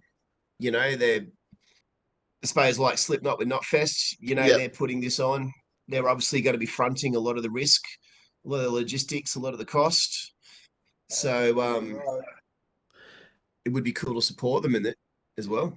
It also probably answers the question a lot of people were like, where was Polaris? Where was Ocean Sleeper? Where was Yeah. In Heart's Wake? Well, they're all on Froth and Fury. That's why. I mean, and Froth and In Fury. Heart's Wake, of course. I forgot about them. Yeah, of course, in Heart's Wake. Yeah, yeah. So I think, like, I was hoping Polaris were going to be on that lineup, and I think a lot of people were sort of thinking it would have to be Polaris, Alpha Wolf, Parkway as the big three, and then sort of Amity and Story of the Year, but obviously it wasn't. Well, they've got Alpha Wolf. I'm just gonna be honest. I'm not into Amity Affliction. I've tried. I know everyone loves them. I tried, but they're cool. I respect them, but it's not for me. But Alpha Wolf, Fuck, they're good. gosh, they're ball terrors. My God, they are good. They are That good. they are fucking huge in this country now. Alpha Wolf. Do you know what, man? That's one thing to say about Alpha Wolf. I was in Brooke and I were in the States last year for our honeymoon, right? And we were in Kansas, and I was in a shop buying a pair of shoes, like a pair of DCs. And anyway, so the girl who served me heard my Australian accent. I think I might have even been wearing this exact shirt at the time.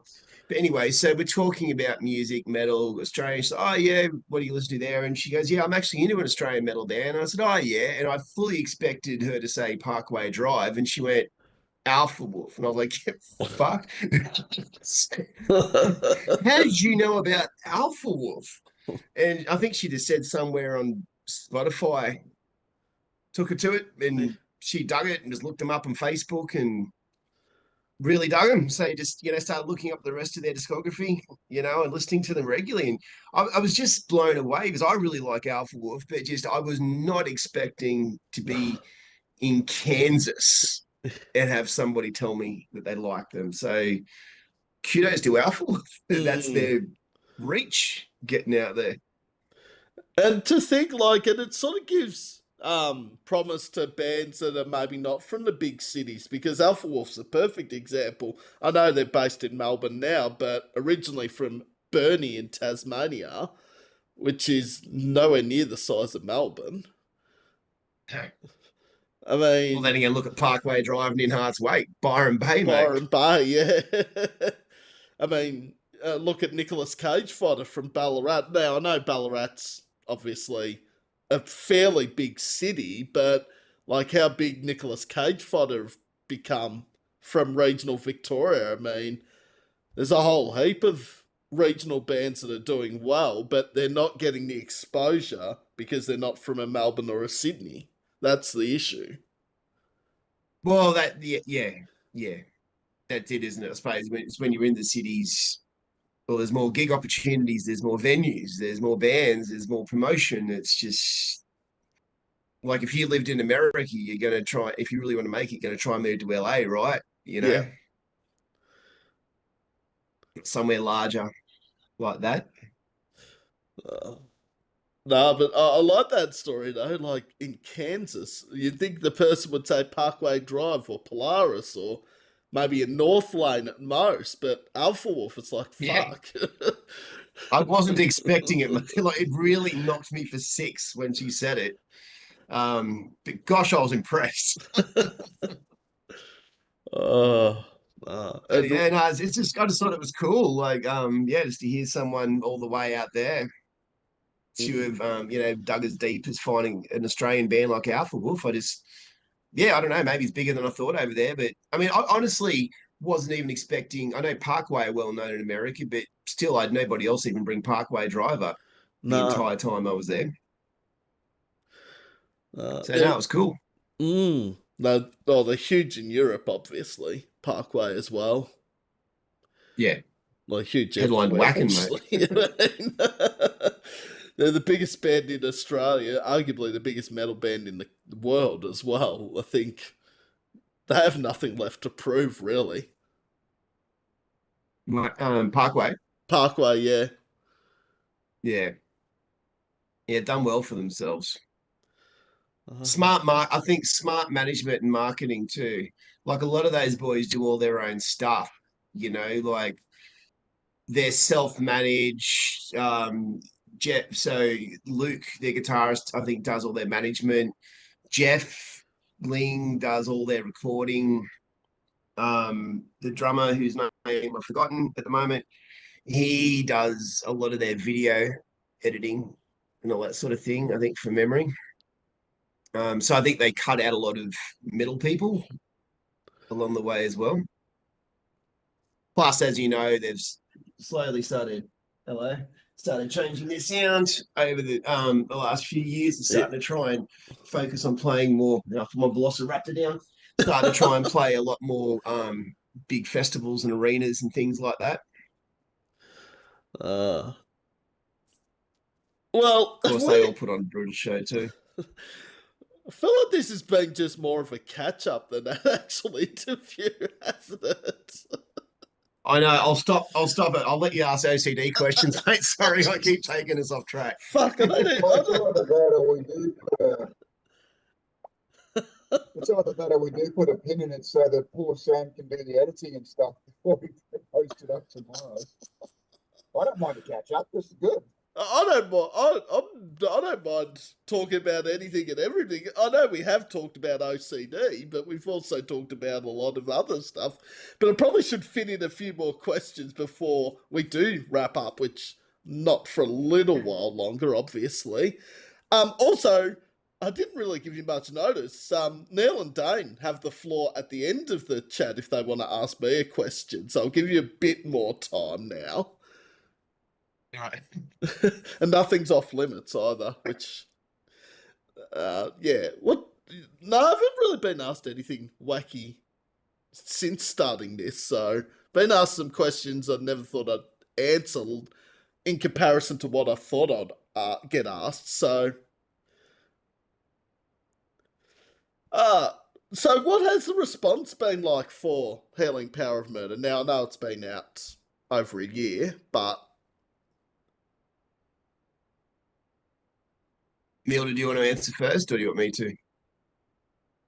I'll be honest with you, Sam. Once we got Healing Power out the door, because I've long held a personal opinion about Spotify, which is not really favourable. I just went, let's go play live. I put it behind me until now, around about now, when we've come back and gone, you know what, we're really playing it differently live than we do in the EP. Now let's have a think about this and let's re-record it and let's modify it even more. Let's go with, I don't know, less is more in the bass line and the drums, and let's see where this goes. And we did, and it's like, oh, brand new song. So didn't answer you directly, but yeah, that's how it has been in my head. I've kind of noticed if I've put on that song, if I'm somewhere at a social or whatever and put that on, it always gets a good reaction. But I like that we always play it last in the set, because I always kind of feel by the time we've gotten to our last song, especially, everyone's all warmed up, everyone's jumping around and whatnot, because it sort of starts off heavy and then just jumps into that galloping riff, that's like taking you before the verse kicks in. I find it's got a big groove it's got a big groove backbeat behind it, and it really gets the crowd jumping up and down. I just find it's a really good way to end it as well, because that's what's fresh in everybody's minds. I think it's a really good, I think it's a good reaction and get some good crowd response actually every time we play it. Because, as I do with all bands I interview, I always go back and listen to any tracks that have been released from the band with OCD, it was listening back to both Healing Power and Brutal Med. So, and like, I love both those songs immensely. Like, I think they're both absolute gems, and I Thank think, you. yeah, just I'd probably say Healing Powers my favourite out of the two. Not to say Brutal Meds isn't a banger, it is. It's just I feel like when I listened to Healing Power and Murder today, I was like, this is sort of getting me more and more into the band. And what you said Mm. about ending the set with it as well, I think is a great way to end a set with an absolute gem like that. Yeah, it's. Yeah. I mean, there's part of me that. Sorry, Neil, what were you saying? I was saying it was definitely a deliberate decision for the band to save that until last. Um, and certainly from behind the kit, when I have a moment to sort of look up and see if there's an audience out there doing anything, that's usually the one throughout the set where I see people doing stank face and rocking out. Yet to find someone moshing, so hopefully we change that in the not too distant future. So, yeah. Yeah, it's definitely my favorite of those two songs as well. And the exciting part about re-recording it, like Neil said, there's different things that we've all picked up about the song, little bits and pieces to do differently. In my opinion, it's going to be once we've finished re-recording this and you'll hear it, the new version's heavier, really. I Oh, mean, it's the same song. It's not like you can listen to it and go, it's a different song. It's the same song, but just the way the guitars are going to be played, the way the new backbeat with the drums are, Dan's just monster bass going through it, Rob's vocals, like it's going to be a fuller song with a lot more power behind it, wow. which is kind of I exciting. I'm keen to hear the when it gets re-released.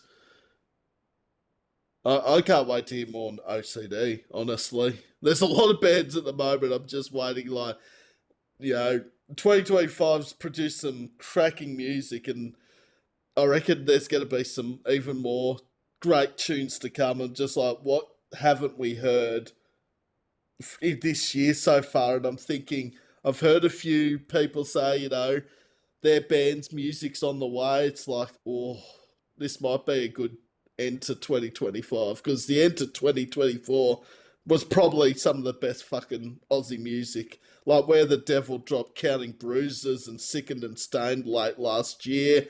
Um, Disgust dropped a couple of new songs at the end of last year. Red Hawk dropped their album. Ocean Sleeper dropped their EP. There was just everything, and I'm thinking if 2025's second half is as good as last year's, we're in for something. I can tell you that right now.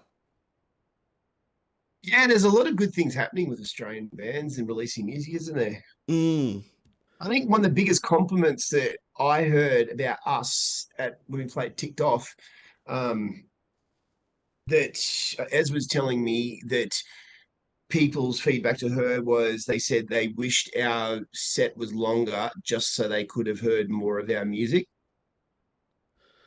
And I took that as a win, like somebody saying the only thing I had to say was I wish they had more songs because I was enjoying it. That's a huge compliment because, like a lot of the time I know when I'm watching a band, sometimes you're like, yeah, that was really cool, but I was ready for you to finish or whatever. But just, to me, it's those times where it's like, oh fuck, was that the last song? Like, and you're disappointed. Like, you think, well, I only think that when I've really enjoyed what I've heard beforehand. But yeah, man, as I said, it's all in the process, but we're all literally recording. I just sort of finished a song. I was telling the boys about this just before. I finished a song a couple of days ago, but I don't call it finished until I've given it a few days and then I listen to it again because sometimes you've got to rest your ears for a few days and then you might find little bits that need to be tightened up. But yeah, that'll be two down and then start on the next one. The aim is to have it all done by the end of the year. That's the aim.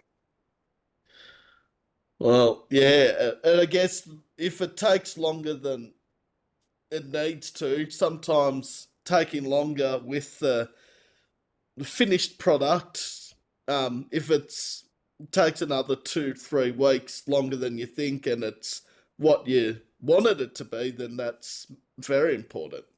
Than to rush it, obviously. Yeah, and I'm a firm believer too, getting things done right. So I'm one of those people that can't unhear my mistakes. So if I was to go, fuck it, that'll do, I will hear those out of tune pitch, bends. I will hear those, oh, that's not played in time. I didn't change it properly, and I can't unhear it once I know it. So that's why I like to do it in stages and just go, yep, rightio. That's cool. That's cool. That's not. That's shit.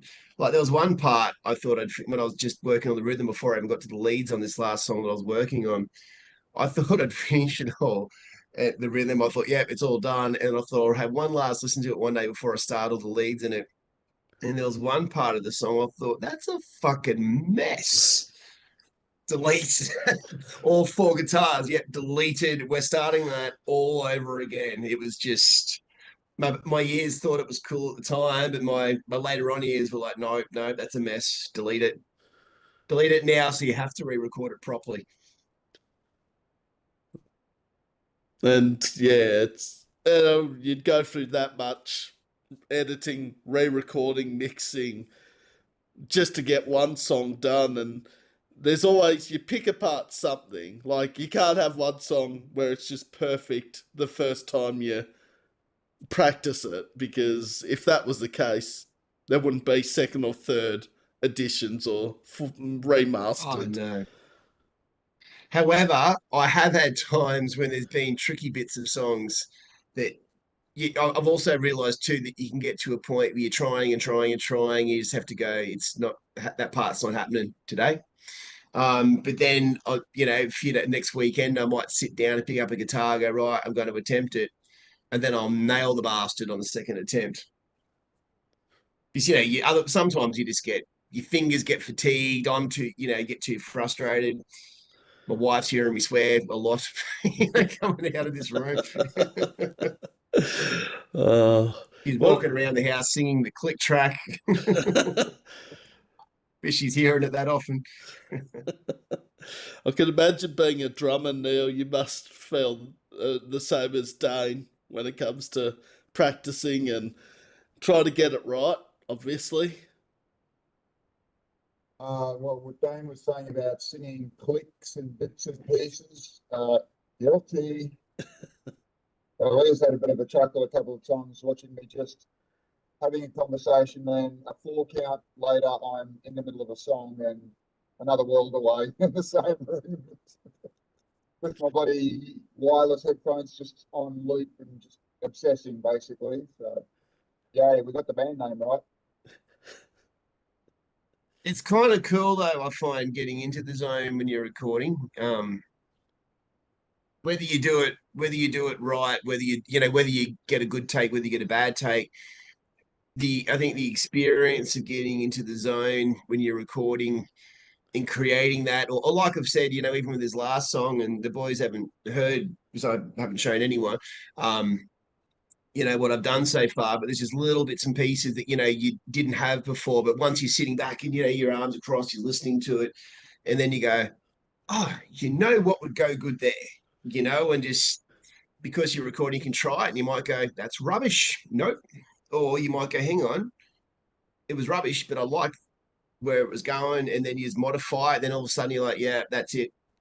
And that's the beauty of recording. You don't always come up with that stuff when you're playing it live because you can be in the moment playing it live. You're playing what's happening. Whereas when you're sitting back recording, it's like that third party. There's no guitar in your hand, you're just listening to it. And that's when those creative ideas start jumping around. And because you know, you're digitally recording, you can try stuff. If it's shit, you just delete it, And try start, something different. yeah. Uh, all right. If you could go back in time and change one thing you would do it differently as a musician, what would it be? As in when I was young. Oh, just, yeah. Two things. One, knowing what I know now, I would have focused more on rhythm guitar rather than just as heavily on playing leads. Like I've caught up with it all now, but that was one thing I very much recognized about 15 years ago with my playing, that my leads were pretty good, but my rhythm playing was rubbish because I mean I could get by, but it really wasn't very good because that had never been a point of focus. But knowing what I know now, if I could go back to when I first started playing, I would have put in just as much work into my rhythm as my leads. And the other thing, and again, this is the difference between with no internet, we didn't have the information at our fingertips like we do now. I wished I'd known about using heavier gauge strings for lower tunings. Um, I just didn't know about that stuff. Like I was in year nine when I started playing guitar. There was no internet. Just, hell, I just used what everybody else did. We only kind of knew about, one generally about 9 to 46 was kind of what we all knew about. So that's what we all used, and didn't matter what tuning we were in. And the problem is, Sam, when you go, when you got thinner gauge strings and you got lower tunings, they become skipping ropes because you tune down, and that really affects how things sound and how it feels when you're playing. But yeah, I just wish I knew about heavier gauge strings back then. Just would have made life a little bit nicer, really, when I was playing.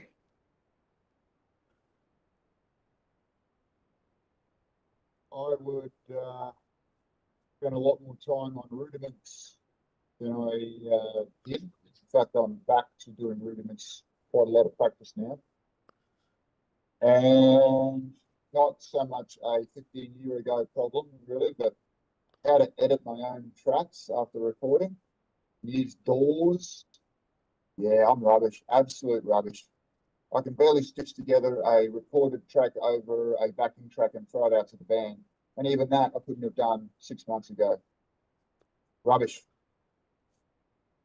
It's definitely a good skill to have. Like, I can't tell you how much swearing and frustration and carrying on I had learning how to use DAWs, but it's definitely a good skill to have. Um, well, even creativity side, like I'm literally recording all our OCD tracks with all the gear that's not that you can see it right now, but all the gear that's sitting right here Yep. in front of me. So, whereas, I have recorded in studios before, and it is very cool having somebody else pressing all the buttons when I've only got to worry about playing. Um, but you're also very limited to everything's being captured in this time frame. Like when I was in Mandalore, we we're recording this one song, and it was just around the time when the first wave of COVID in 2020 was taking off. So we had 2 days of studio time books to get this song done. The drummer who I think you've played Loner on your show before, haven't you, Sam? I think The band so. Loner. Loner. Yeah, sorry. Yeah, Loner. Yes. Yes, I have. Yeah, Jono, the drummer from Loner, he Oh, was in Mandalore. He was our phones. drummer. Yep. Yeah. So so he was recording drums for the majority of Saturday. Then when we were recording all the guitars and bass and vocals, I was the last person to record. And I remember getting told, they go, "Radio, you've got an hour and a half left." And I was like, an hour and a half left to record two rhythm tracks and all my solos with this thing, like an hour and a half. Oof. Anyway, I remember going to the guys, all right, there's no air conditioning in the studio. And I went, look, all right, I'm just going to give me 10 minutes just to walk outside, get some fresh air, just sort of get in the zone and come back in. And I remember them all coming out going, so we've just read, this is when the first lockdown was coming in, and Oh it's coming no. in from 5 o'clock that afternoon. So we're going, so we've really only got an hour and a half to get all my guitars done, and then I'm not allowed to come back. And that was when, all the uncertainty that came from it. But yeah, I mean, well, I did it. I nailed it all in an hour and a half. Don't ask me fucking how, but I did. Um, but that was an anomaly. I think I was just more determined as well, because I knew that it wasn't just about what was left that day. It was like, well, what we don't get recorded that day, because Sean can always do the mixing without us there. But yeah, if we didn't get everything recorded that day, then that was going to be it. But I normally don't get everything done in an hour and a half. That was just, I don't know. I was just touched by the hand of God or something, mate. Like something happened that day. Yes. But yeah, I like having the freedom of doing things in my home, so I can just come and go as I please. COVID, it still comes up in conversation, doesn't it? Yeah. Well, it's interesting because COVID, I don't want to say it was a good thing because it wasn't, believe me. But I mean, if it wasn't for COVID, the podcast wouldn't have come about because I would have still just been doing radio because the radio station was locked down. I had to think of something to do and then heard someone do a podcast. I'm like, I can do that. Yeah, yeah, it's actually a cool thing, isn't it? You're not the first person to tell me something like that. Not about a podcast, but just it was a unique situation when lockdown was in, where everybody was at home, and even if you wanted to go out, nothing was open anyway.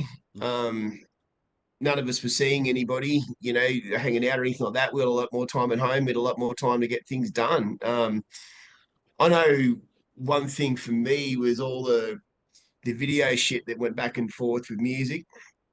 Like I know there was a thing at once. I can't remember what the exact trend was, but it was basically someone would record something like as in themselves playing guitar. They go, right, now I nominate this person to do something.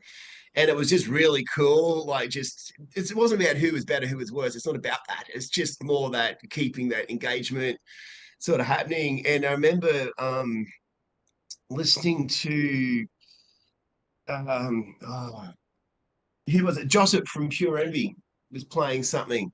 He's a really, really good guitarist, by the way, and it really inspired me. And then one of my originals that I had at the time, I made a decision that I was going to come. I just deleted my solo and completely redid it. I wasn't copying anything he did, but Joseph is a very talented guitarist. He's a shredder, but he's also very melodic in his playing as well, and that really inspired me at the time. Yep. So I just remember sort of going back to this song that I'd written and just took it wasn't a song that I've used in any of the other bands, but I rewrote the solo with a completely different approach to it.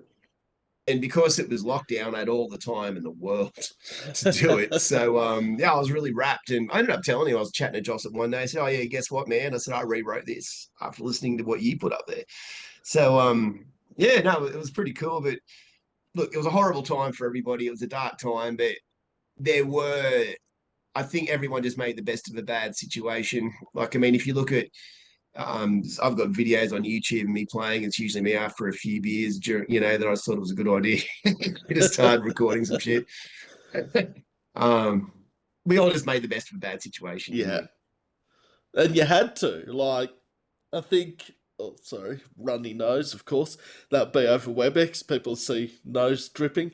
I think, yeah, making the best of a bad situation, finding ways to adapt, like WebEx, Zoom, podcasts, Snapchat, audio calls, whatever it was, to stay in contact with friends and family. Because, as Dane said, we weren't allowed to go and see anyone, nothing was open.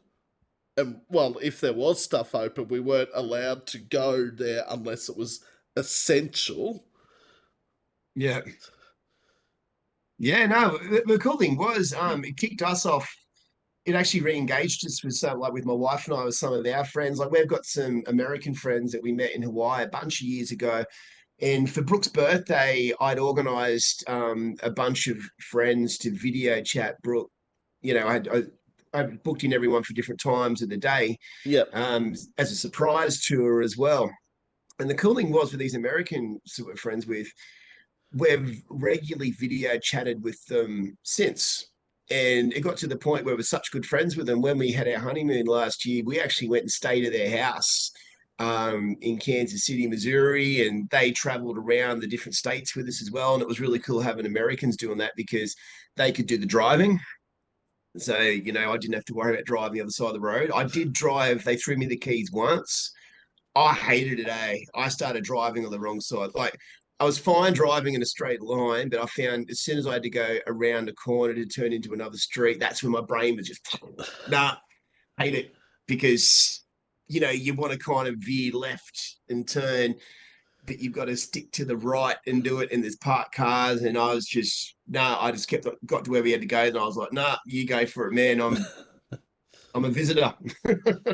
I'll continue to be chauffeured around. I'm not. Uh, Didn't like uh, it. oh, all right. Well, I've only got one more question because fuck, this has been going for an hour and three quarters already. I didn't even. I only just checked up on the clock there.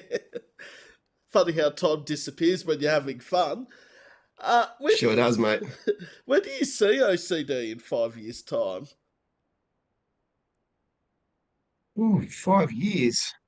I don't know where I'll be in 5 years' time. Would love, I would love for OCD to still be going. I would love to have gotten a regional tour under our belt. I would love to take it overseas one day, even if it's just close by to somewhere like Malaysia or Indonesia, where there is a bit of a scene. Japan, how that I would love. Obviously, I doubt that we're ever going to be a huge name, but being a support or not a pay to play, I don't want that. But I would love the chance to sort of take the lads through Europe and not lose money, not make money, but maybe break even. That would be pretty specky. Yeah, that'd be amazing. I think financials would be the only thing, be that. But yeah, that would be absolutely amazing. I think playing Europe, like my response for that, I was going to say I was a little bit more humble, but maybe not. I'd like to play some really good support um, for some good bands. So, Alpha Wolf is actually one I'd had thought about. It'd be great to play support for someone like Alpha Wolf. I'd say Parkway, but they're too big now. Like it's just not going to happen. But on the same hand too, Oceans and Omens got to support Testament a couple of months ago, and Hatescape got to support Bleeding Through. So my point being with that is that's a bit of inspiration right there of just as in don't be afraid to shoot for some really cool band slots. And hey, if you miss out, you're no further behind than where you are now. But just, you never know. You never know what you might get said yes to an opportunity. For me, oh look, if I got to support Mudvayne or Black Label Society, holy shit, that would be like a dream. That would be like a dream. But I think even Amaranth, that Swedish band that I went and saw last year, they're coming back this year with Sabaton, actually. But anyway, I'm pretty sure they did advertise for Australian bands to apply to support them.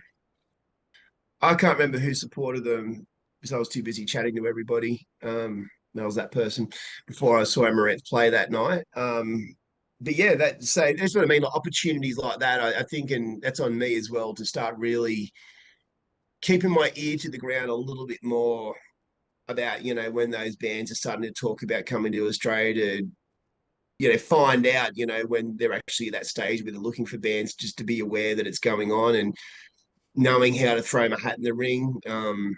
I know Oceans and Omens gave me a lot of great tips about how they got Testament's excuse me support slot. Like they didn't just get gifted it, it was hard work, but still it was valuable to learn about that. It was a bit of inspiration to shooting it out there, seeing what could come about. I think that'd be an absolute buzz. Like for me, I was always going to go to that Bleeding Through gig that Hatescape supported anyway. It was just a bonus for me that Hatescape playing there. And what I thought was really cool about it, Cam, Hatescape singer, absolutely loves Bleeding Through. And it was Brandon, Bleeding Through singer, that inspired Cam to get into metalcore and to become a singer. So that's why I was like doubly stoked. Like it was cool seeing the bands, but just for me knowing what that meant for Cameron, You know, like fuck, that's like me, that's like OCD supporting Metallica and me being up there thinking, fuck, James fucking Hetfield is watching me play guitar right now, or playing for Zach Wild, Black Label Society, knowing Zach Wild's out there watching me, doing squeals and things on the guitar. Like those are moments that you never forget. Mm. No. And I think, yeah, the important thing there is taking opportunities. If someone asks you to be their support, I think the best way is to say yes, because if you never know if that opportunity will come again. Yeah. Yeah. Well, that's the thing, isn't it? That's the thing Yeah, with the entertainment industry that you can get asked, and it doesn't mean that they've asked you now that they're so if you can't that they'll ask you again the next time. Doesn't mean that at all. no.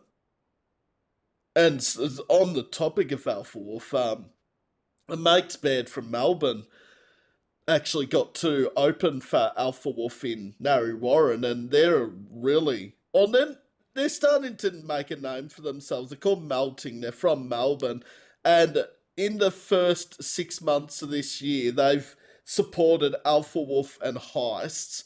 And I'm thinking, for a small upcoming band to get a slot with Alpha Wolf and Heists is fucking huge. And they're the nicest guys too, like, and they deserve it. And it's just awesome to see that if you put in the hard work, these Yeah. bands will notice you. And I mean, it was only their fourth show they played with Alpha Wolf or something like that. It's opening for It's the about getting out there. second biggest band in this country is your fourth gig. It's fucking incredible. I mean, But it just shows though, it's about just getting out there too, isn't it? Like, I mean, just to keep using Alpha Wolf as the example, if you want to support them, it's not about sitting back going, oh, they'll discover us eventually. No, you can't sit back waiting for it to happen. You got to get out there and speak to the right people and find out, well, all right, who's handling, they're going to be on tour soon, who's handling their tour, who have they already got support bands for? Like, they might already have somebody in Newcastle. So you might be thinking, well, hang on, I know that they're playing in Coffs. So let's try and shoot for Coffs Harbour. It's going to mean a drive, but hey, fuck, if that's what it takes. But, it's just being aware of that sort of stuff is what I'm getting at. Getting out there, talking to the right people, asking the right questions. And if you miss out on this tour because this, that, and the other, cool. Learn from why you missed out this time. What can you do better next time? Or apply that to the next band that you want to see coming through. very, very, very sound advice from people that are in the scene there. In Dane and Neil, Sam's in the scene, but he's not in a band. So my advice would be granted in a degree, but not as much as someone who is actually in a band. You're in the scene, Sam. You're definitely part of the scene, mate. But I'm not technically. Yeah, everyone's like, "Oh, you're the fifth member of the band." I'm like, yeah, but obviously, I haven't played an instrument. I haven't sung before, so yeah. You'd know more Aussie metal bands than we would. Yeah. I wouldn't even try and compete with you, mate. The ones sitting carefully around you in case you say something mean about them being mean to you.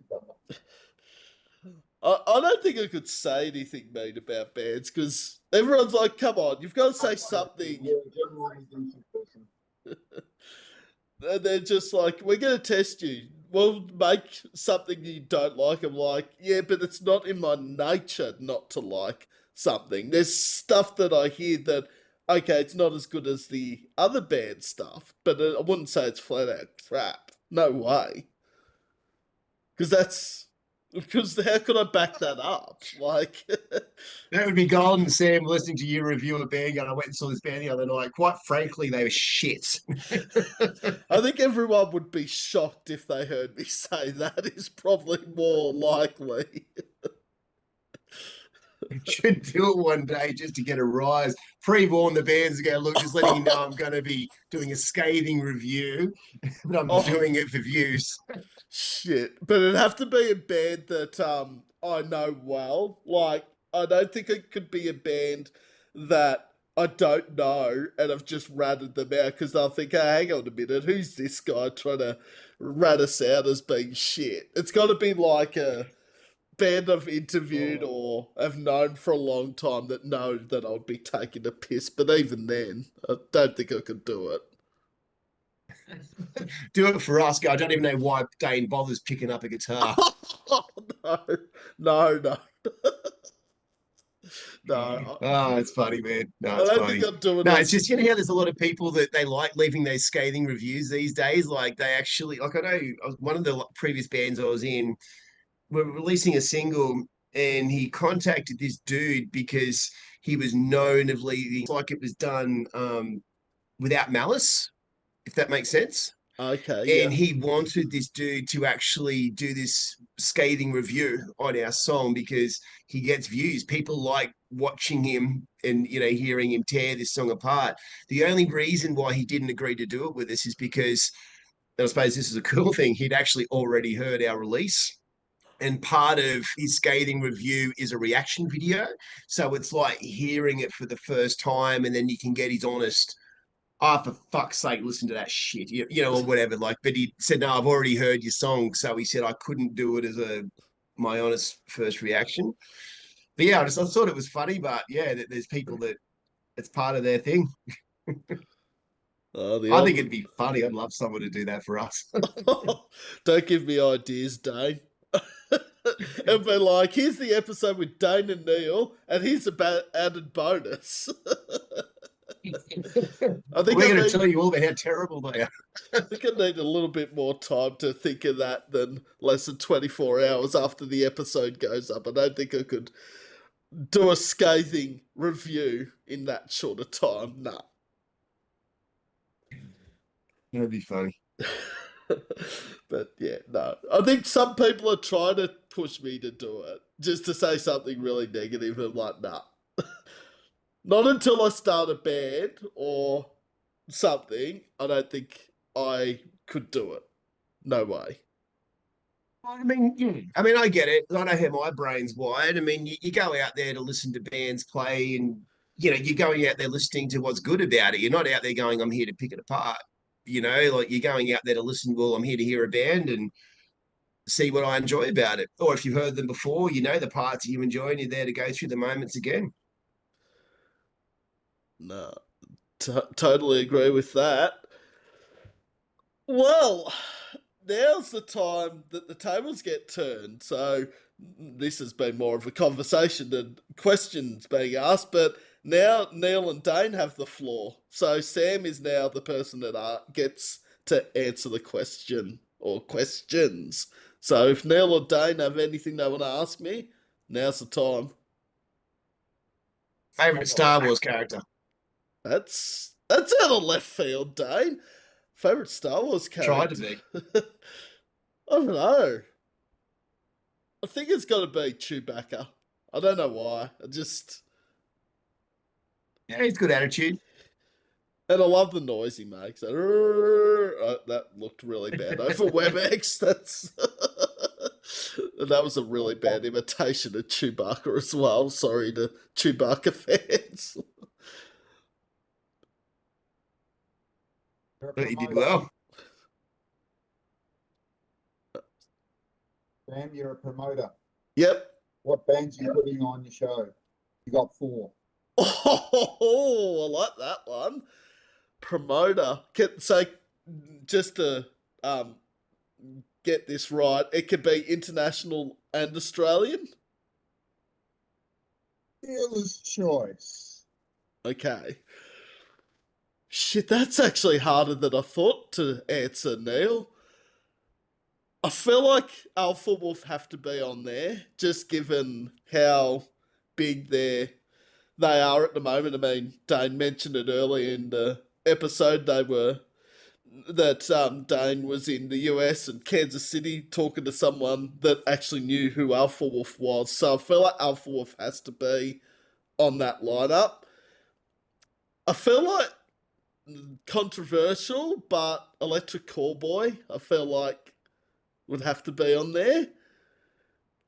Then Parkway and I Bring don't Me get the... enough play. I reckon Parkway and Bring Me to finish it out. I think those four bands. Well, you got one more there. You didn't get four, did you? Parkway, Bring Me the Horizon, Alpha Wolf, Electric Callboy. Oh, Yeah. Bring me. Sorry. Yeah. Yeah. But that's a great question, Neil, and I love the Star Wars question. But picking four bands like that is not as easy as it sounds as a promoter. Oh. My mind went blank. Like, I was listening to you say that, and I thought, who would I do? And I thought, don't know. I'll just go into my money piggy bank and fork out God knows how much that tour or gig would cost given those four bands. Parkway and Bring Me Alone would be... Oh, I shudder to think how much that would cost. You know, if you would have seen them getting around again, memes. You know, when it'll go rightio, you've got to put a festival together, and you can choose four. You've got like $500 to spend, and then it will have those different levels of band. And go, you might see like Metallica. Oh yeah, them. It's like yeah, but they're $200. You know, so you've got 500 total to spend. So you can't just go them and them. And yeah, I'd always find it difficult because yeah, I think that the festival I'd want to put together would probably cost billions. And Oh, like 10 different stages going. oh wow. Sounds like the old Soundwave days. Oh, I know they didn't have 10 stages, but it was about 7 or Oh 8 no, they but you know had. what I mean. Yeah, the several stages. Actually, one cool thing about Soundwave is I think going to one, I was there early. King 810 was the first band that was playing. And there wasn't many people there at that stage. And I was already into King 810, so it was cool. But yeah, it was just sort of funny watching them in the sun, nobody with hardly anybody there. They pulled the crowd pretty quick, but once they started playing. And they're doing pretty well now, so obviously that worked. Yeah. You know what? I've got to get back into them. They fell off the radar with me, so I actually have to start paying attention to them again. I think they dropped a song only a week or two ago on Spotify. I think King 810 or 810, however you pronounce the name. I've got no idea, man. 810, yeah. uh, I feel like Spotify is not putting up the songs I pre-save at the moment for some reason in the release radar. The last couple of weeks, I've pre-released songs or pre-saved them, and they haven't turned up in the library. I'm like, what the fuck? But yeah, anyway. Yeah. Look at your account settings, mate. Yeah, well, Spotify spend that much on things they could actually make it work properly, but let's not end on a rant on Unless I've heard they Spotify. don't pay the artists properly, so Oh, yeah, yeah, Sam, shut up. I've heard a lot of people talk about that. Oh, I've heard bands have been put onto AI playlists, and then when their songs get streamed, they don't get the royalties from it because it's not an actual playlist. Which is fucking bullshit, but anyway. I suppose there was always going to be something like that, you know. I mean, you think about what it used to cost to buy an album. Now we all pay what I can't remember what it is, $12 a month, something like that, $15 a month, and you've got access to every song in the world. It'd be nice if they actually paid the bands $12 to $15 a That's what I'm month. saying. I mean, anyway, we could be here for another hour if Sam started on a rant, but we'll leave that one. Oh, well, this is the only part of the interview I don't like is the end because I feel like we've talked about a whole heap of things in the 2 hours, and like last time, it's been an absolute pleasure having Neil and Dane from OCD on, as it always is, and I'd love to have them on again sometime in the future. Mhm. Pleasure. Look forward to it. And yeah, I'll keep supporting OCD and the bands out there. There's a lot of bands out there. So, people, if you say, oh, there's no Australian bands doing anything at the moment, I would say you're not looking hard enough. Oh, we appreciate you having us on the show, Sam. It's always a pleasure, Yeah, mate. And thanks for your mate. support. So good to And it connect was with you. great meeting you and Yeah. abduction in Melbourne. I really do want to get interstate. Everyone's like, all right, we've come to Melbourne now, you've got to go interstate. I'm like, all right. I'll work it out. So, That's all right, man. oh, Just let us Newcastle's know. not that far. It's only an hour by plane to Sydney, and then, yeah, it's pretty easy to get to. Yeah, it's pretty. You can fly direct to Newcastle. If you're going to go to Newcastle, you can fly direct. Oh, yeah.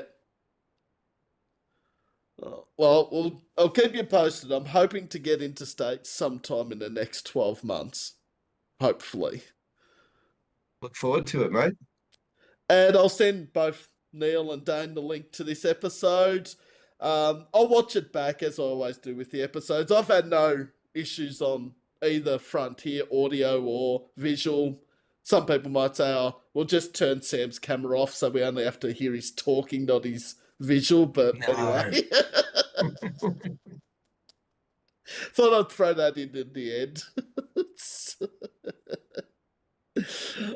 But yeah, as always, Neil and Dane OCD, it's been an absolute pleasure. We'll keep in touch, obviously, through Messenger, Facebook. Yeah, man. Well, yeah. Thanks for having us, Sam. No Look worries at forward to the all. next Thanks so chat. much, mate. I'll Really chat to you on appreciate it. Facebook. Yes. Well, enjoy the rest of your Tuesday evening, what's left of it, and we'll catch up again Yeah. soon. Ciao. Bye-bye. Bye. Bye. See ya. See ya.